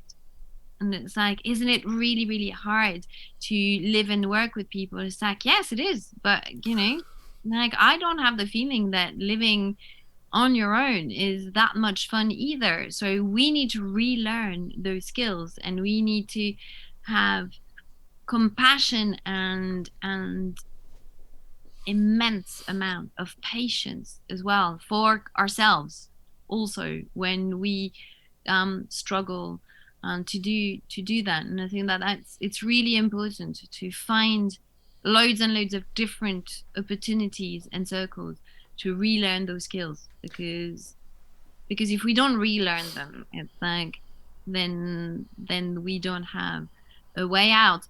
And I think that it's really important to bear in mind that this can be done in any setting. It's like, I think that one of the things that I'm concerned about is like when we talk about the ZAD, is that however much I absolutely love this place and feel really inspired, I definitely wouldn't want to give the impression that that's the only way to actually go about living revolutionary life. Not at all, yeah. And, you know, I think like, you know, there are collectives and co-ops that can be set up in cities, and it's like, and I think that it's all contextual, and diversity is key. And I think that what we need to relearn is those collective skills wherever we are, rather than actually think, oh yeah, but you know, it's the ZAD is, they can do it because, you know, they're on 4,000 acres of land, and you know, and we don't. I live in a block of flats in a big city, so you know, I'm kind of screwed. It's a shame, but you know, what can I do? I'm not on the ZAD. It's that actually, you know, it's possible everywhere. And I think that it's probably more difficult in large cities, but I really think it's possible, and it needs to be, because the system needs to be dismantled everywhere, and especially where it's at its strongest, and that's in metropolis. Yes, absolutely. I think I know that, 100%. I think I know what you were trying to get at earlier when you said that people try and say that man is like a wolf. Like the people imply that our human nature is greedy and sort of violent towards each other. Like we're naturally inclined. It's a French expression. That's why I got lost. Is that there's a French expression that says man is a wolf for man, right? Which is, you know, like, keep the man. Oh, it's a dog eat dog world. Yeah, but it doesn't translate. That's why I got lost. Yeah, I'm with you. Yeah, and I try and push back on that all the time, because we're not born like that, you know. And this is something that I'm going to be saying in me and Sophie are going to Oxford University in a couple of weeks, and we're going to do a speech, and this is something I'm going to say in this speech to sort of incentivize these kids to, you know, keep their rebellious streak, sort of, because, you know, we're not machines, you know. We're not like these I guess emotionless Sigma grind set sort of people that are just, you know, we're definitely down to like get rid of our deadwood kind of thing. We're born you know, beautiful, perfect, bizarre, luminescent you know, beings that are just molded by our horrific environment, like you say, like the pervasive nature of the system. You know, we've found I forget the name, I think it's Lorna Tilley was an anthropologist that found at least 30 examples of early ancient humans from 45,000 to 6,000 years ago who have cared for people who were born disabled. Sort of, they found out from looking at the bones that they were born disabled, and they lived into elderly age as being, and the only way that they could live that long is because they were cared for by their community. And that is simply proof that we are not like this as a species, if you want to call it like that, you know. And I think, yeah, it's a really important thing to remind people. Sorry, Sophie, I didn't mean to cut you off there. No, this is great. I'm having a great time hearing you chatting with Issa and Jay, because like for you two, like for me, the person who helped me understand our comrades, both human and non-human, in a really significant way is DJ Mule. So it's really cool having you two, like you three, chat together, because I'm just like, so something we like to do. We go mushroom foraging together. We found some woodland bluet the other day. It was really nice. And you know, it was those experiences doing that over the last couple of years that's like really, you know, hippie pilled me, I guess. Like really like made me start to see like the tree and the moss and the frog and the sheep and the mushroom and all of this stuff, like the real interconnectedness of it. What did we do when we got to the top of the hill for the first bit when we last went? Do you remember what we did? And it was only because I was being it's only because I was being a bit of a hippie. Basically just stood on the top of the hill and screamed like, "We're alive!" Like just scream it. You know, because that is it. Like when you go and you do these things, and I know it sounds really you just cringe. feel alive. Yeah, like everyone. It's so real. Everyone in though. Twitch chat is literally going, "Look at these cringe lords! Like, what are they doing?" But like that's it, because when you go out and you do this stuff and you connect with the land in a way that, you know, like Issa and Jay have been saying, like it's been taken away from us, you start to realize like, oh shit, everything is fucking beautiful, right? Like everything is. Yeah. So yeah. Anyway. I think that cringing at sincerity, like the sincerity of like loving nature and the like, you know, hippiness or whatever is very much comes out of like a very pessimistic worldview where a lot of people have gotten used to their suffering, used to their oppression, used to their alienation, used to the fact that they've forgotten that they're human beings and forgotten that they're part of nature. Yeah. And like, it's easy to look like the smartest person in the room if you're always saying everything's fucked and it'll always be fucked, because bad stuff will keep on happening. And then everyone will go like, wow, he was right. Oh my God, what a genius. And it's like, it's a lot harder if you say things will be good, because then the first time things go wrong, people start to say, well, you don't know what you're talking about. But actually, like, it's important to stick to your optimism and stick to your sincerity and stick to like the truth that we all like matter to each other. And as Issa and Jay are saying, like that everyone, you know, every being, human and non-human, has a subjectivity and has an experience of the world that matters.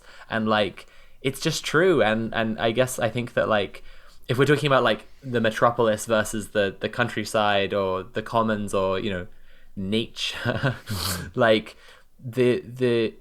it's so much like a very metropolitan attitude to cringe at like, I remember like people like saying to me, wow, I know it's a cliche to say that you should like just log off and turn your phone off, but I went out for a camping trip and it was amazing. And it's like, well, like, why do you even need to preface it with that? It's only because we've gotten so used to the fact that we can't escape at all from like capitalist society. I'm extremely like online pilled, to be clear to you two. I'm writing a long thing called Cyberpunk 2023, a direction for the online left. I'm also very hippie pilled, so I am working on balancing my hippie and my punk glands. But like I very much think that the internet is like, out of modernist society, is an innovation that will like deeply reshape our experience and our future because of the effect of the consciousness witnessing itself, like how much we're all plugged into each other's brains.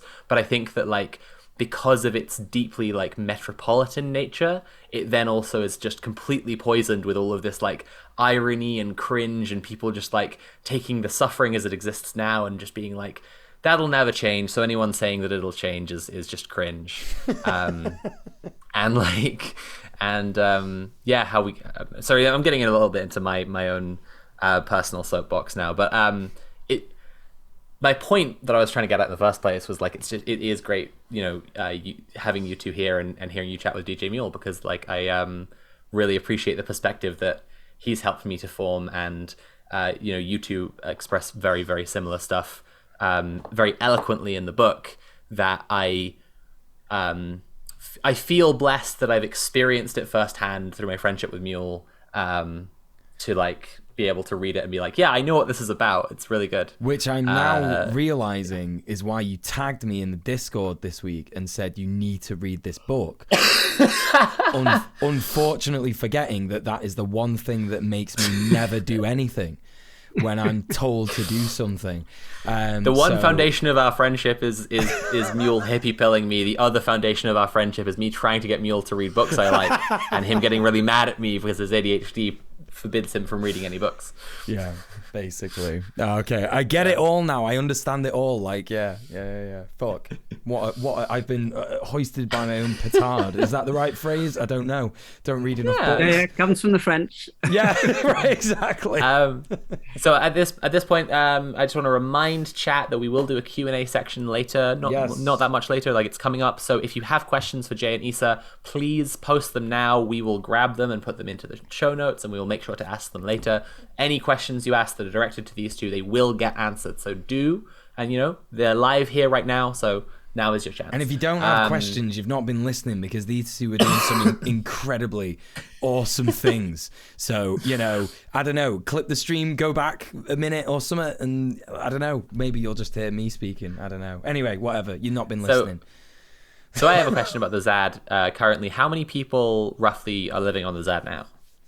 So now we're about 170 in about 40 different living collectives. Yeah. Wow. And is that sort of organized as, like, because I'm in my sort of metropolitan trying to cause rock within the Imperial Core, I'm in a tenants union. And is that sort of organized in the same way that, like, a housing, so you call it a housing collective, and would that be the same as, like, how that is organized in a city? Like, basically you all sort of, I guess you would pay some kind of, I don't know, area tax or council tax, something like that, but you organize it all collectively, or, like, how is that organized? Well, I mean, one of the things about the ZAD is that there's no one thing that we all do. I mean, each living collective is very different. Of course, so you'll have some living collectives with like 20 people, and they maybe share all their income and so on. You'll have other living collectives with like 4 people, and they'll have their own income. They won't share it. You'll have some living collectives, like our living collective. We're 10 here in our collective, and we with 1 kid, and we eat together. We eat together every meal. Well, the people who are in the house will eat together every meal. Or other collectives who only eat once in the evening, or just so every collective is kind of very different and has different ways of dealing with their economy. Or there is a kind of form of life which is fairly which has emerged, where so basically all the collectives have either a big central cabin or a farmhouse, and then that's where there'll be the kitchen, the bathroom, maybe an office, the eating room, the living room, and then everyone has either caravans or cabins or yurts or around where they have their bedrooms and so on. So you have your own bedroom, but outside of the main house, and then you have your house where you have your collective living. All the collectives are brought together, but again, not all the collectives, because there are some collectives who don't, there's a very minority of collectives who don't recognize this institution, but there is an institution called the Assembly of the Usages, which is held every month, and that's about 100 people who come together. But it's not just people who live on the land, it's also people who are in the movement to save the land from the airport who come. So you'll have farmers or local people from local villages who come to that meeting, and that meeting deals with the use of the land. So and also the conflicts that arise, or and the struggle and the negotiations. I mean, so the land, we now have 800 acres of the land is now legalized. So there's 3 types of land here now. There's 800 acres that belong to the movement, or don't belong to the movement, are used by the movement, belong to the state. Right. But the state has given us 10-year leases on that land. There's land which is used by the historic farmers. So these are the farmers who refuse to sell their land to the airport project. Right. And then there's land that is used by the farmers who did sell their land to the airport project and are still using their land. We call them the cumulards. But the housing isn't legalized yet. So we're still in negotiation with the state and the department about the housing. So we're still squatting. All the houses are still squats, even though the land is legalized. So, and those negotiations, we basically wanted buy the land as a kind of housing co-op. It doesn't exist, the housing co-op legalization in legal status in France, but Right. wanted to do a similar kind of thing and buy all the land. And we set up a foundation and we raised 800,000 euros to do that. And the state said, no, we're not selling you anything. Again, because they knew that if they sold it to us, we would run it as commons. I mean, Macron, President Macron went on the TV twice doing the evictions to say there would be no commons on the ZAD. I mean, it's really incredible to see how, the word commoning has been is used by, green entrepreneurs and is used in some of the language of, of capital. But actually, when you really, include that into a struggle, then it's refused totally. So I don't know if I answered your question. I think that was a really thorough description of the organization. I think. Sorry, Sophie, go on. Okay. It might be changing tack a bit, but a question I had was because you discussed a little in the book like temporary autonomous zones, and then you talked about like making sure that people understood the ZAD was not a temporary autonomous zone. I was kind of wondering if we could have a chat about temporary autonomous zones a bit, because I know a lot of people's entry into some kinds of more radical thought about how we could just change our living situations came with the Capitol Hill Autonomous Zone in the US. Some other people have kind of been a bit inspired by the ways that like Extinction Rebellion set up little zones when they're doing like Occupy kind of protests in the UK. And I was kind of wondering, like what you thought about like, I guess the nature of those kinds of temporary zones. Well, I think that, it's like we can say that both of us were very inspired by, the essay that was published in the 80s? 90s. That conceptualized the autonomous zone, and that, that possibility to dream up a space where even temporarily you can actually have different ways of organizing and to kind of feel that there is a possibility for having at least a suspension of this system that feels so ever encroaching and so ubiquitous. And so I certainly don't, I think that there is great value in experiencing that. I think that the limitation I see in the temporary autonomous zone is when it becomes a bit of an ideology, and because I think that actually that plays into the system of nothing ever lasts, and therefore you don't have to commit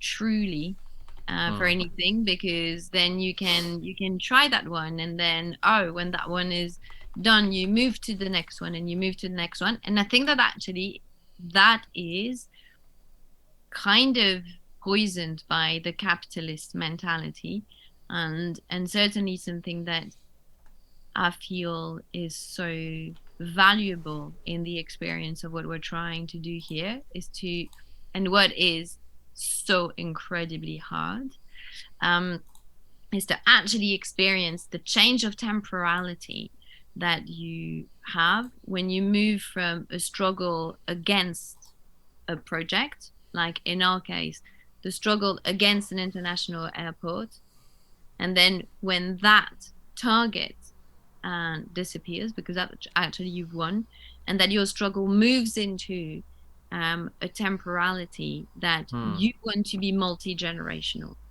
Yeah. And I think it's extraordinary what it does to you individually and how you organize. And I think that this is something that we also need to relearn, is to have that kind of capacity to organize through and for a kind of multi-generational objective with a sense of emergency. And that really fucks with your head, like to be able to, like, it's everything is really urgent, and yet we need to be able to think and organize for the long term. And I think that, this what a lot of indigenous communities talk about is that you need to make every decision considering the 7 generations before and the 7 generations after. That is something that we've totally lost. And like we were talking about the depth of forgetting. Yeah, I mean, I feel like it's a very, very modern construction of like our generational warfare. Like people being like, boomers and Gen Xers and Zoomers and millennials, like, and talking so much shit about different age groups and generations, and it's just like, that's your family you're talking about. Like, what are you doing? Yeah, exactly. And also to conceptualize it as though there was this absolutely massive difference between, the generation, whatever. It's like we're talking about 20 years difference between people, and it's kind of, but to actually reweave the sense of where it is that we're coming from, and and a sense of having elders and a sense of having ancestors, and also to be able to project for a long time, not just my own lifetime where actually I'm in denial that I'm going to age one day. So I'm kind of doing things with a very, very short time span in the way that I conceive of what I do. And I think that this is what in the end we end up doing collectively, and I think that really makes a massive difference. And this is something that we need to relearn. And it was also, and it was interesting, used in the struggle because the government, a lot of the imaginary that the government, while the anti-airport struggle was happening, they put a lot of the imaginary that they put was, well, not only that it was an outlaw zone, so it was dangerous because there was no police, but also that it was a protest camp, that it was a camp, so it was cabins and huts and tents, and protest camps are by their nature temporary, and normally, you set up a protest camp and then it loses, the camp gets evicted, and then you build the road or the airport or nuclear power station or whatever. And we had a whole kind of project, knowing that for us, struggle is a battle of the imagination, and the project was called building solid, construire en dur, and it basically meant that we would build really big fuck off buildings to say, look, actually, we're not here. This isn't a protest camp. We're here, we're going to win, and we're going to be here for, like, one of the barns that we built. It's a medieval barn. It's like huge. It's the size of these old 14th century barns built in the same with the same wood techniques. Some of those barns date from they're still up there in the 14th century, from the 14th century. They date 700 years, and so it was really to say, look, we're here to stay. I mean, we're speaking here just over there, like 100 meters over there. We built a lighthouse where they wanted to build the control tower. So we built a 20-meter working lighthouse to say we don't want a control tower. We want a lighthouse to welcome people to the ZAD, to show the dangers of capitalism, to show the storms that are coming. And so all these big structures were also very much to shift the imagination of temporariness, to say, we're not temporary, we're going to win, and we're staying beyond our lifetime. And I think that is also, I mean, one of the things that we felt very, very inspired here was to be in a movement that had that long-term vision even before winning. Because one of the things that, for instance, the movement did here was just after Operation Caesar basically unraveled. So that's the Operation Caesar was exactly 10 years ago. It was like 2012. And from 2013, the movement was like, we can win this shit. And it's like, and the immediate question is like, and what would it be like to win? And what would it mean to actually think about what victory would be like afterwards? And so there was this big cycle of discussions that was organized and that produced a manifesto that was called Because There Will Be No Airport in Notre-Dame-des-Landes, the 6 points for the future of the ZAD, which meant that there was this capacity already, not to say we don't want an airport, but because there will be no airport. Therefore, that was a movement that was that was ready to kind of play to win, which I think a lot of the left is pretty rubbish at doing. There is this mentality of actually to show that you're right and to show that your cause is worthy, you need to basically go into a martyr mentality. And if Yeah, you we've gotten so somehow used to like capitalist compromises and recuperation that we're asking the earth and expecting the moon. We're just very much like abolition, and then they're like, we could defund the police a little, and then it turns out they're actually giving more funding to the police, and we're like, oh, that wasn't Yeah. Exactly. And the movement here was able to actually say, no, it's not that we don't want it, it's like it's not going to happen.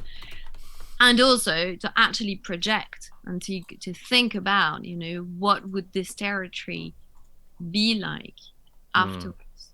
And that capacity to think long term, I think really made a massive difference in the strength that it could harness.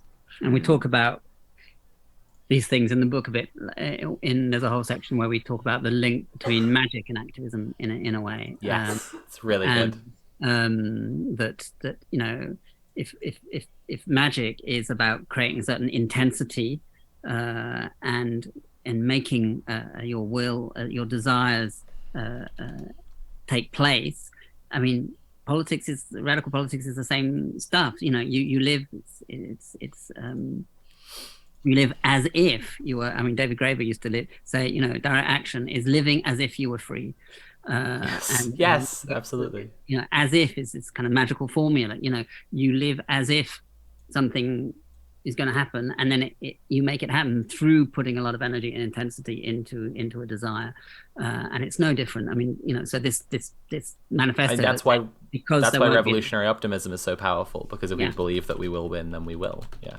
And you need to create that optimism has to be shared. And I think, but it's not for us, it's not about determinism either. And there's this, maybe there's a kind of,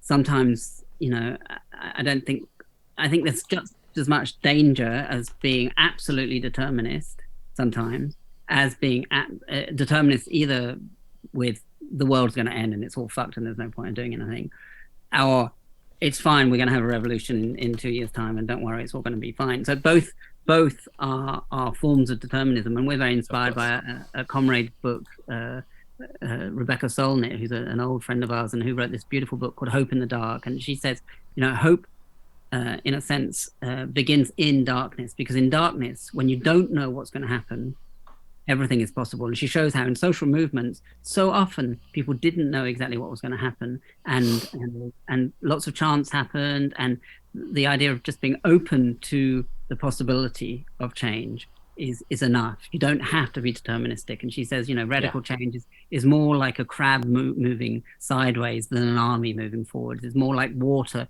dripping than a straight line. And I think that's also really important to have that sense of maybe in the dark. Sometimes hope is the most powerful. Yeah, absolutely. I think hope, or if you want to call it faith or belief, I think that there's, or as you were saying with kind of magic, like a kind of, there's intentionality, and it kind of is brought together into such a concentration. It gets intense enough and it changes things. Like people in chat have already been saying this, so I'm going to tell a short anecdote. The chat already knows, to you two, that my partner was at a protest at a raid resistance where the Home Office had come in and had snatched this guy out of his house, and then his neighbors had said, fuck you, no, we don't want you to just like abduct our neighbor. And then because of the kind of the race between whether the police can get more people there, or the local neighborhood can get more people who care to protest it rapidly, like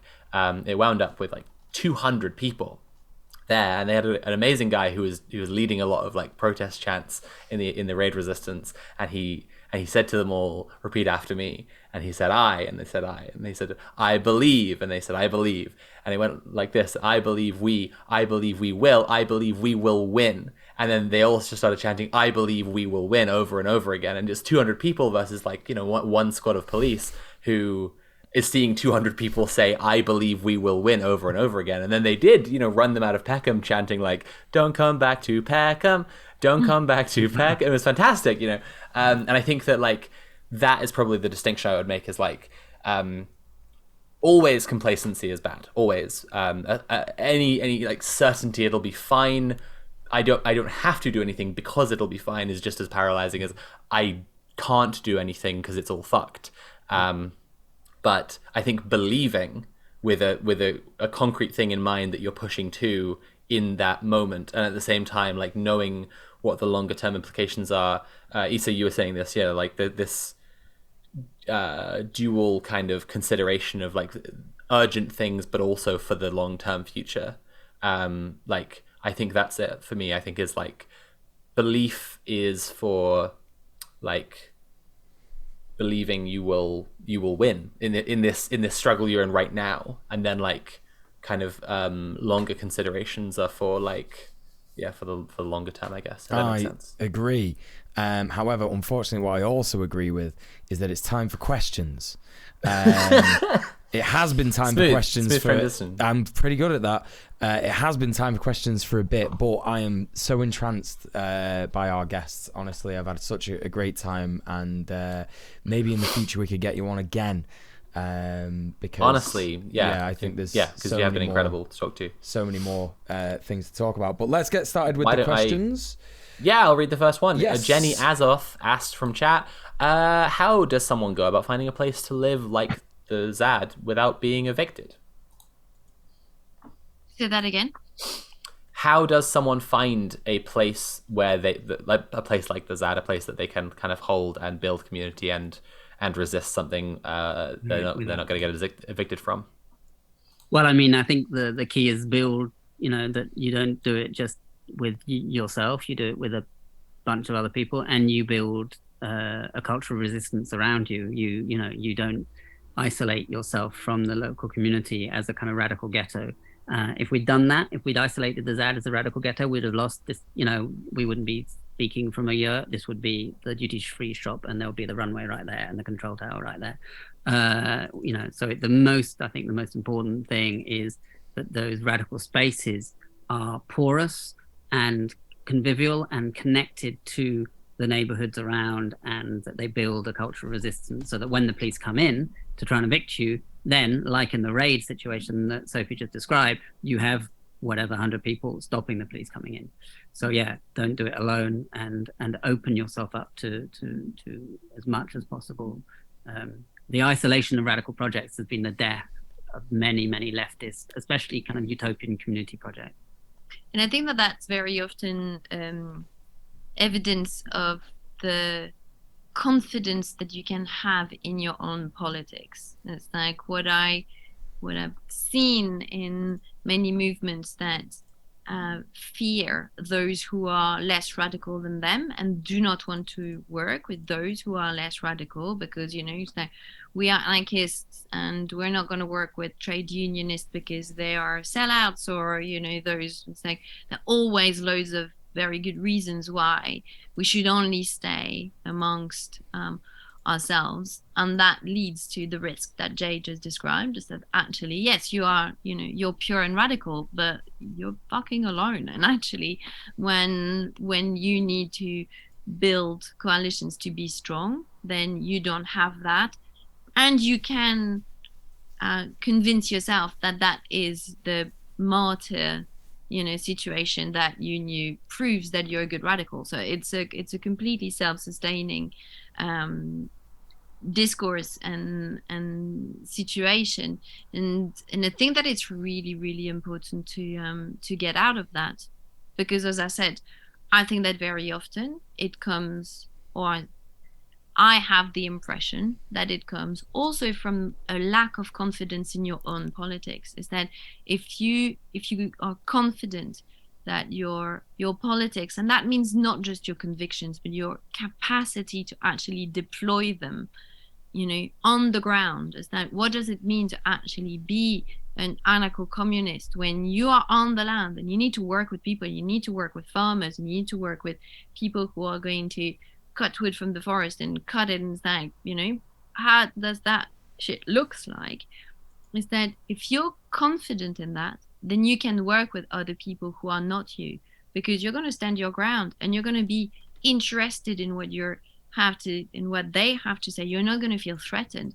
When you start feeling threatened, it's because you're not feeling that strong. And I think that this is also like you can build strength in your own convictions and your own capacity through learning to work with other people. And as Muel was saying before, it's not to say that every alliance is possible. It's like you need to have limits, and that's really important. And that's the name of the game. It's like, where do you put those limits, when, why? It's like that's so. But building that kind of wealth of alliances is really, really important. Believe that you can contaminate the others rather than be diluted. Yeah. Yes. Absolutely. Not everyone believes what I believe, but my beliefs do not require them to. And you've spoken about that before, haven't you, as well, Sophie? In sort of like people refusing to work with like people who call themselves Marxist-Leninist groups and stuff like that. And it's just like if we're aiming for a communist world, like fucking again, like a socialist world, an anarchist world, a communist world. If we're aiming for a world where people care about each other and take care of one another, and climate change doesn't kill us all, who cares? Then let's just do it. So the next question comes from Pupbug. Do you want to read it, Muel? Yeah. Do you recommend that people get professionally trained as clowns if they want to get into clown activist spaces? And what would you recommend? Absolutely. I mean, what we always used to do. So we had this training methodology that we developed, and then we would go and do it. We would do a weekend. In fact, we actually got funded by the British state to train 200 clowns. That's a long story, but going up to the G8, we managed to get the money from the Arts Council, because the G8 was in Scotland and the trainings were on a tour all the way up through Britain, but the action was in Scotland. So it wasn't Scottish Arts Council, it was English Arts Council that gave us the funding, and we did weekend trainings and got 200 clowns up to the G8. But that's another story. But during those trainings, we would say to people, go find a professional clown in your neighborhood who's obviously, feels that this is a good tactic, and get them to train you.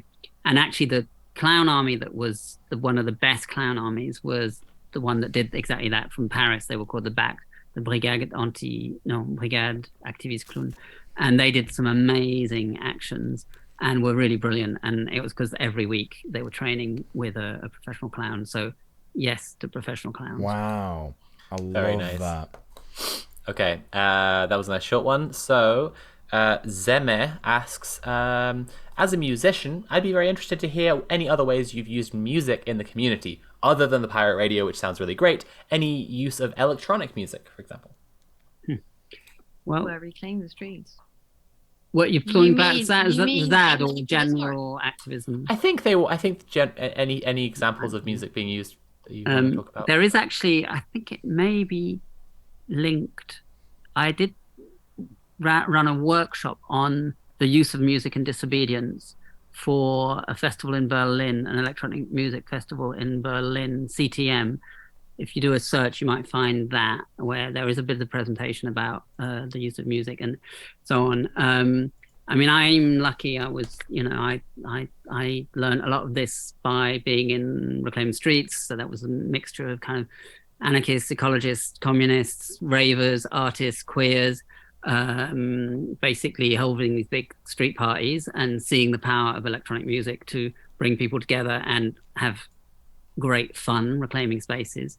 Here on the ZAD, what's been very interesting is, so we're constantly getting concerts and people coming and doing gigs and so on, and that's normal. But there was a group of people who wrote, they hacked traditional songs, so often call and response songs, and turned them into stories of the struggle. So, and it was a way of not forgetting the history of our own struggle. So they would sing, and they were all very funny and cheeky, these songs. And you would sing them. So they would go a line, and then everyone would sing them. So they were a great way of learning the history of your struggle through a kind of oral passing of an oral songs. And they were really, really amazing. And yeah, I mean, electronic music gets, I mean, I'll never forget, when was it? When I was still living in London and we trashed the Tory headquarter tower in Millbank. And that was led by some, by a little sound system with some really good fucking drum and bass on it. And that got the crowd really riled up. So they went and trashed the Tory HQ at Millbank. So what also is like, there is the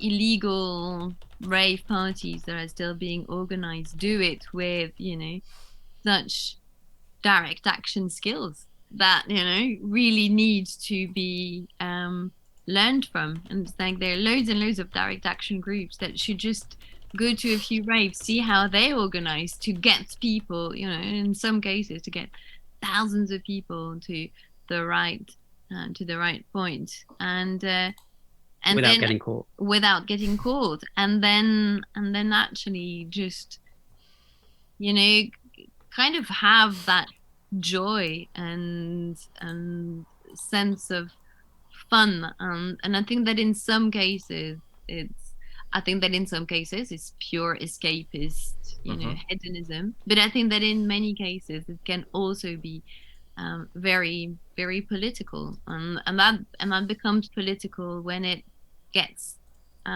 reintroduced back into social movements. Yeah, I mean, that's the key, is to work with the movement. There was just an action recently here that got a lot of headlines against this big industrial water basin, and 7,000 people had to go through. There was 1,000 police, and it was an open landscape, and the folk put a big sound system on a 4x4. Like, sorry, is this Bastian's non-Messi? Yes, you know about it. We did this in the news last week, yeah. Oh, amazing! So it was, and they had a sound system disguised as a duck, because there's a duck. It's not a duck, a bird. I thought it's a duck. It looks like a duck. Endangered species. Okay, it's not. Okay. Disguised as a bird, and then this 4x4 took part of the crowd, and the music just helps. I mean, music shakes every cell in our bodies, and absolutely, we can either dance to it or fight to it, or best case scenario, dance and fight at the same time. Wow, that's fantastic. Next Shafik Mog question. Asked, go on, Mule. Jenny Azoth says, are there any resources that are/were useful for organizing movements like this, or finding one in one's local area? Which I guess is a second sort of part to Jenny's first question about, like, how do you find this? So what are the resources that you would say were useful for yous when you were sort of starting the ZAD, like starting the community around the ZAD, which led to it? So the thing is that we joined, I mean, I think it's really important to reiterate that, is that so we joined the ZAD when they had already started anyway, and the ZAD came like on the very fertile ground of a movement that had been going on for a long time against the airport in a region that is, like lands of resistance anyway. It's Brittany is the only region in France that doesn't have a nuclear power station, because all the nuclear power stations projects were defeated through popular struggle. So I have to go there. Sorry, I have to come visit. Okay, sorry, go on. Come and play a set. Yeah. I'd love that.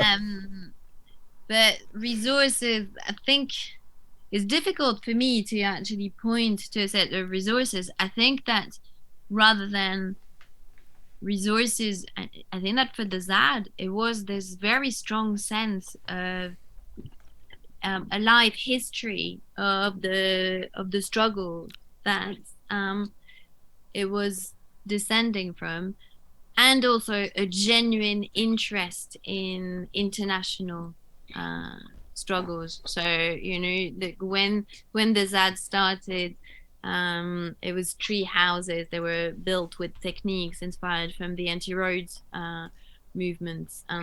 There've always been loads of links with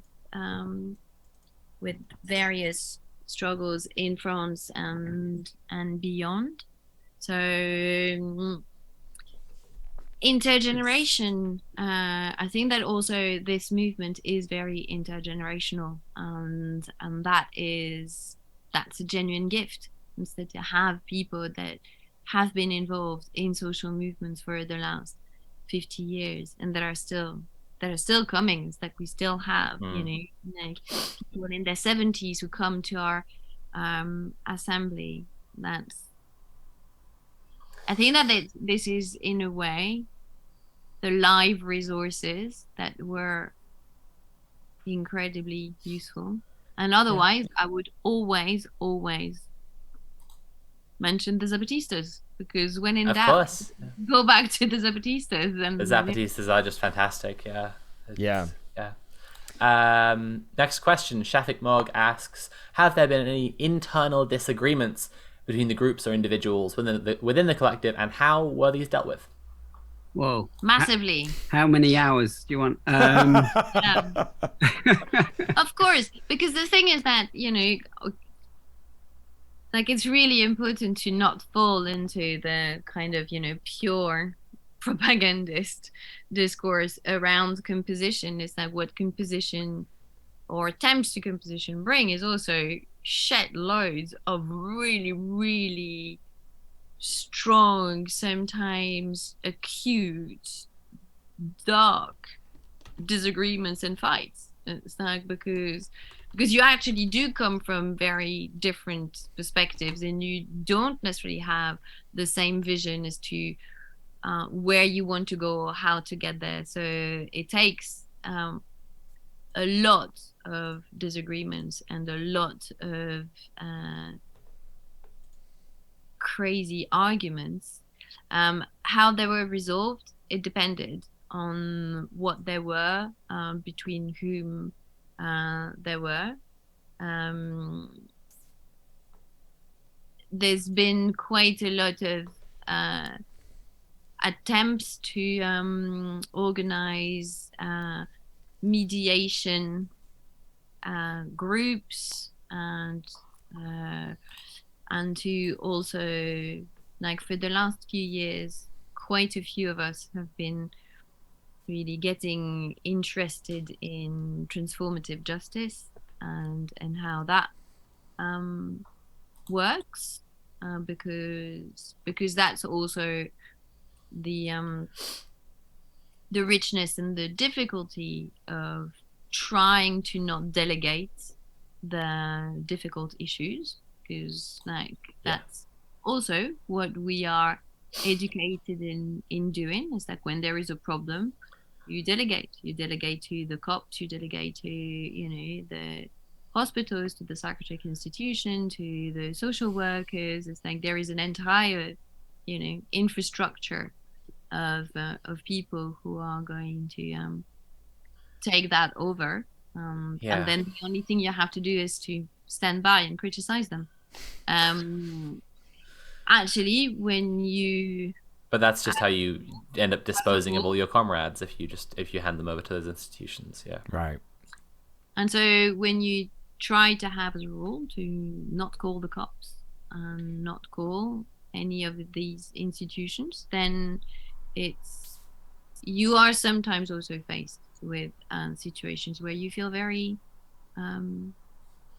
powerless too, and some of the most difficult situations are those linked to mental health issues.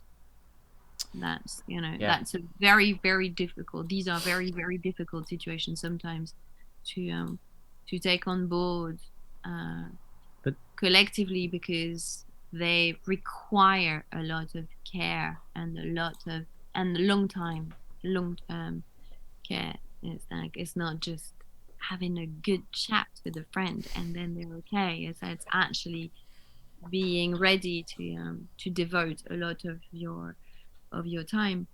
So these are the difficult situations. But what we've also realized is that there are loads of people in a community like ours. There are loads of people whose work it is not officially acknowledged as such. But there are loads of people who spend a lot of time talking with different groups and different people and playing the roles of bridges and taking the time to actually have coffees and have, chats with people. And these roles are very undervalued, and they are so important to mediate conflicts before they become conflicts, or find ways, or actually have the intelligence of knowing what to do or whom to go to when conflicts erupt. But also, I mean, the sad truth is that it's so much easier when you have a single enemy. And when the enemy was the airport, well, we used to say the airport and its world. But when there was a struggle against the airport, you could have all this conflict, but in the end, you held together because there was a common enemy. And sadly, it's really true that it does help you navigate a lot of conflict and stay together despite a lot of difference sometimes. That's a really interesting insight. I really appreciate you answering that as succinctly as you could. We're also very into transformative justice on Red Planet. Yes. I think some episodes discussing it soon. Absolutely. But for now, we're running out of time on the show, so we need to plow on with questions. Next one is from Schnornat, our lovely Nat. Have the people at ZAD taken anything from the struggles of travellers at Dale Farm against state eviction or any other traveller experiences? Are there any links there, as travellers are very much fighting the same forces for similar freedoms? Well, I mean, not directly, although we had lots of comrades when we were living in the UK that were involved in the Dale Farm evictions and so on. And I was. And you were. Mm-hmm. I forgot. I entirely forgot. I'm sorry. Go on. No, but I think that I can't trace direct links. It's like they are learnings always. But I would say that direct links are difficult to draw. And in France, there's a very different situation with travellers. I mean, the legal situation is very, very different. And even the cultural situation is different. Although we're quite proud that so what led us to be able to leave London and leave our jobs and come to here was we did a 11-month journey around Europe, visiting what we called what was called in a project was called Path Through Utopias. So it was a book and a film in the end, and we visited 11 self-managed autonomous spaces in Europe, ranging from factories where the workers had taken back control of their factories and gone back into production in Serbia, to free love communities, to anarchist schools, to occupied farms and self-managed farms and everything. And we went in a van, and in the film, which is a kind of fake documentary, which is, if you look in Vimeo and put Pass Through Utopias, you'll find it in Vimeo. The van that we go around becomes this kind of time machine, and the fake documentary takes us into a kind of post-revolutionary world where it's normal to live like this. And the real van, got used in a barricade at Dale Farm, and its last life was burning on a barricade in Dale Farm. So we were quite happy. Okay. Asked and answered. Yes, you did have some ties to Dale Farm. So, Kerry Magic asks, I love what you were saying about the more esoteric activism like the clowns. How has your more creative tactics helped in the ZAD? Has it been hard to convince members to try some of them? Also, how effective have they been, roughly speaking, compared to more traditional methods of defense and activism of the land? Wow, interesting question. Yeah, I mean, because sometimes it has been a bit difficult to convince people to use,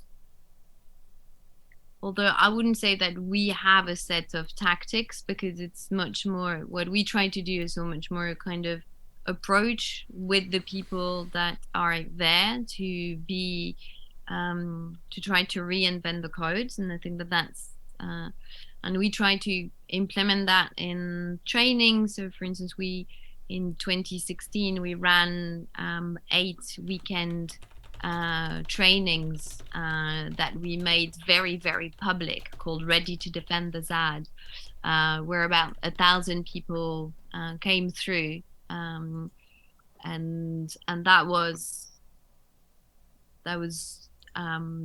to show the ropes of direct action basics, and also for people to discover and get more familiar with the landscape here. I think that also one of the big differences between what we had been doing for a long time in Britain and what you can do here is the police.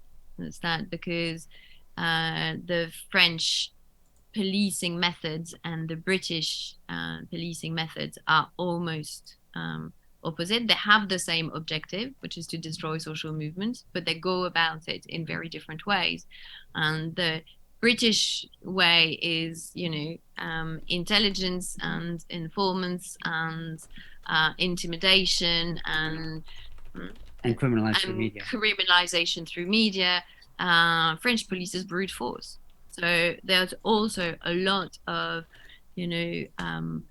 direct action techniques that you can't use in France because they will actually hurt you, and they will kill you. So it's that creates is that it means that some of the direct action techniques that we're very familiar with in Britain are not very easily transferable in France. But building a lighthouse where they wanted to put a control tower, came out of the labs type of imagination. And now a lot of the work we're doing is with a group called the Cellule d'Action Rituelle, which is the action ritual cell, and we actually are developing a whole series of kind of rituals to bring the community together and to heal the community based on the 8 Sabbats of the Celtic wheel, but also on the day of the 17th of January, which is the day the airport was abandoned. And we try and create a new kind of aesthetic of rituals, which are between the punk and the hippie gland, and that we call kind of kitsch animism. So sequins mixed with maypoles, mixed with giant newt puppets, mixed with velvet hearts, with lots of punk, LEDs, loads of LEDs, punk songs about animism. Instead of saying singing "I am an anarchist," replacing the "I am an anarchist," rewriting it in French to be "I am an animist" rather than "I am an anarchist," and doing kind of karaoke songs. So developing a whole new aesthetic of rituals to bring an animist spirit into revolutionary practices. So animism being this idea that everything is alive and everything is a subject. And also to create rituals that create links, but that are a glue for people, and to remember that actually what is sacred is what we will fight for, not what we kneel down to, as either quoted Starhawk again, and I'm doing it for the second time. Dope. That rocks. The final question that we have is from Chaos Merlin, and they ask, how much do you think the strong regional identity of Brittany helped, and do you think it could help in establishing movements in other countries or assimilated areas? The Celtic spirit is strong, Merlin. Absolutely. I mean, Bretons don't take any shit. There's definitely and it's interesting, one of our comrades here is a naturalist. So there was a big struggle. One element of the struggle of the movement here was naturalists basically doing their own inventory of the species that were threatened by the airport. And he's Breton, and he said, so officially where we are, the village here, Notre-Dame-des-Landes, is not officially in Brittany. It was for many, many hundreds of years, but the French state colonized this bit. And so Nantes, the airport was the local airport for Nantes. So we're 20 minutes away from Nantes. Nantes used to be the capital of Brittany. And then the French state basically took back that land. So Brittany's just the end bit of the peninsula. But a lot of Bretons say this is actually still Brittany and it should still be Brittany. And our friend Jean-Marie, who's Breton, said, the reason I know that this is still Brittany is because despite the kind of Catholic taking over of the pagan Breton spirit and the French state there's still a kind of pagan belief that the land is sacred and that you fight for your life for that land. And I think that's very true of British, Welsh, Scottish, Irish cultures in a way. And yet we have to be very clear that that desire, that closeness to the land, a lot of that Celtic mythology stuff is also taken by the right, and we must be very, very careful that this remains a left thing and not a right thing. But I think it did help. Hell yeah. Fantastic. Well, yeah. we got through all of the chat questions.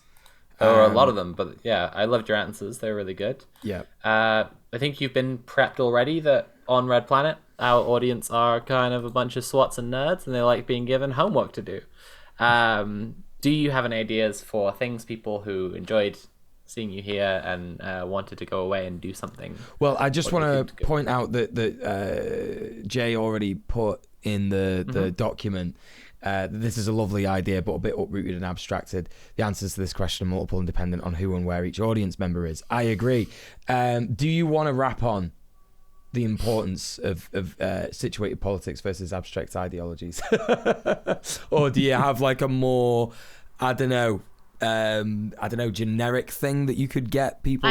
I think, certainly I would like people to think about what they can do where they are to build a culture of resistance, like be part of that culture of resistance, is like to ask themselves if they're not already involved in social movements, and to think about what is it that I have to offer. And that can be bringing a meal at some point somewhere. It can be opening my garage to some squatters that are going to be evicted, whatever. Is that if you have legal skills, medic skills, it's like, what are your skills, what is your passion, and what is it that you would like to offer? And if you already are involved in social movements, is that how can you actually help build that culture of resistance with openness and generosity?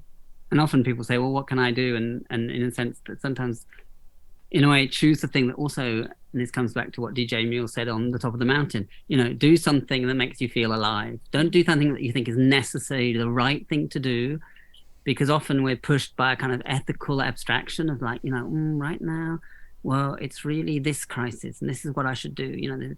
Actually do something where actually you feel passionately engaged and it makes you feel alive. And if it makes you feel alive, there's way more likeliness that you'll be doing it in 10 years time rather than having an activist burnout and go back to 3 years later, 2 years later.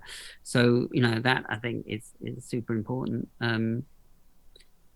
Maybe it's not, we haven't got the time to talk about situated politics. I mean, we've been speaking for an hour and a half about situated politics. Yeah, I was thinking that.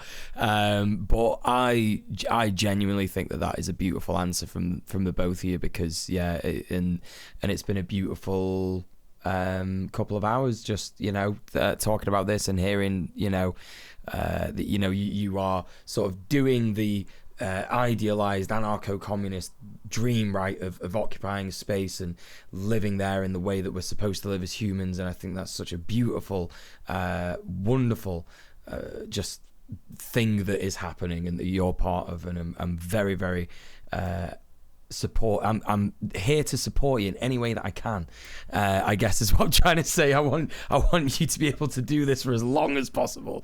Is there anything that we can do on Red Planet that can help from afar? Is there a place where we could donate, or is there anything like that? Like, do we send you like shoe boxes with stuff in? I don't know. What's the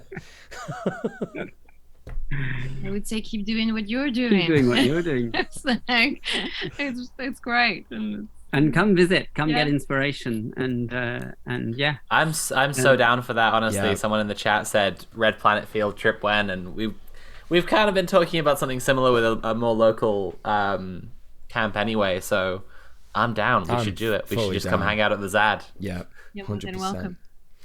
Amazing. Yes, well, unfortunately we have to leave it there. Absolutely down to get you on again, and we'll 100% be in touch. And thank you so much for chatting to us. Thank you. All right. I'll see you night. later. Bye. Yeah. So just absolutely phenomenal. I don't know where to begin, to be honest. Just like, how do we, I've just removed him and I'm really impressed. Report They'd him. really- I don't report him. I don't know what I'm doing. This is the first You're trying to stream with kick them Zoom. from the call, and you, yeah. I get it. We're adjusting. It's growing pains. But that reminds me that we're having growing pains because we're growing.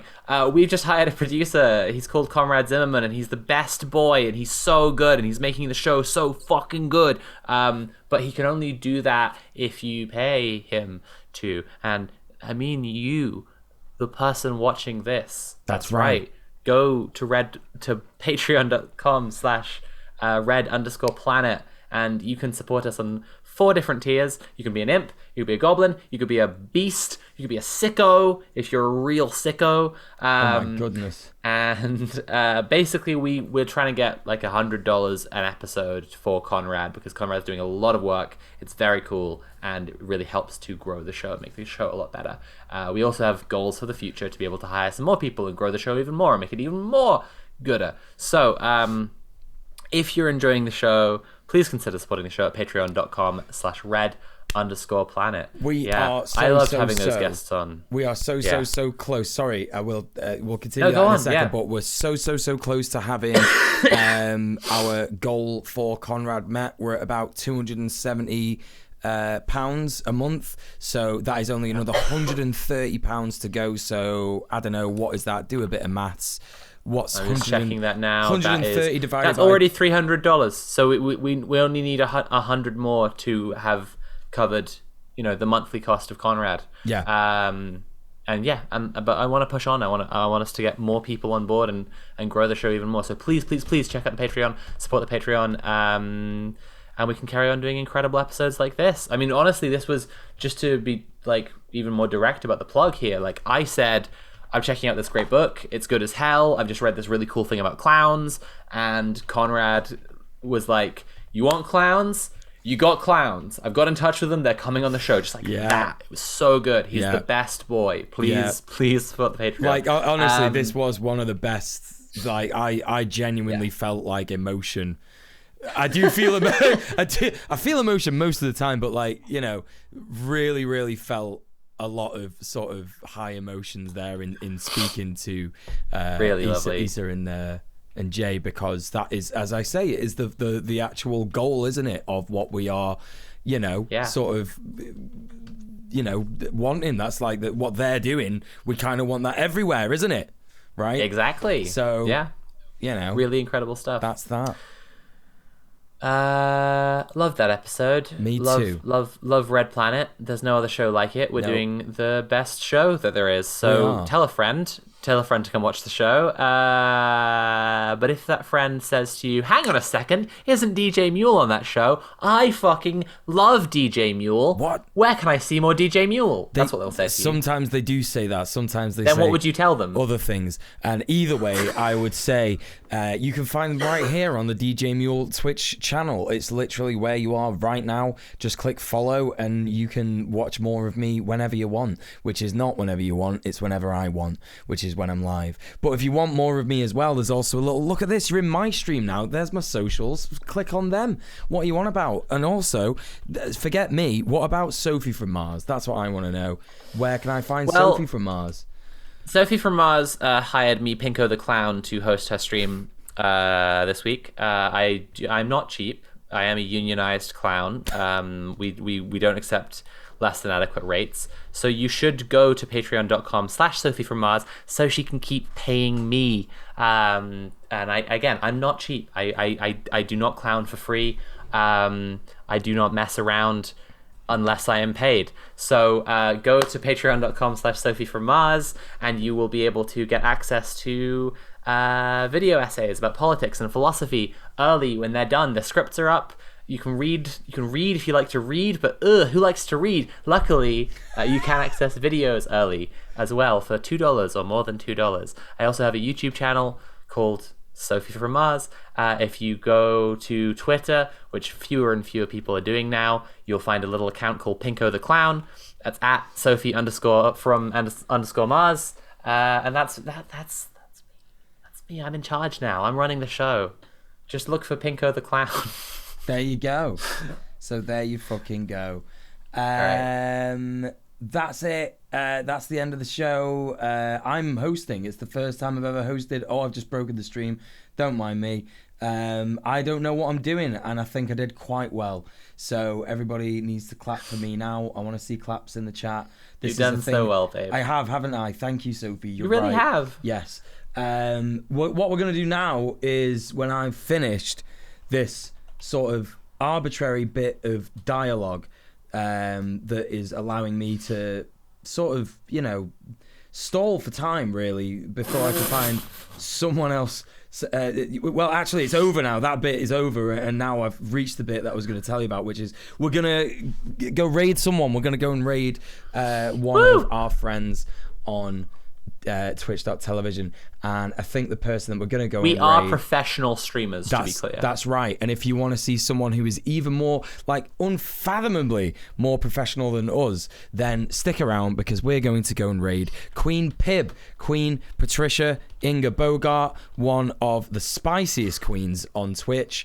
What is she doing right now, I hear you ask? Well, I'll tell you straight away when I find her channel and look at what she's streaming. Retro, what is that? Don't know. Zoda's Revenge? That's a made-up game, isn't it? It's not that. Is it that? All games are made up. Star Tropics?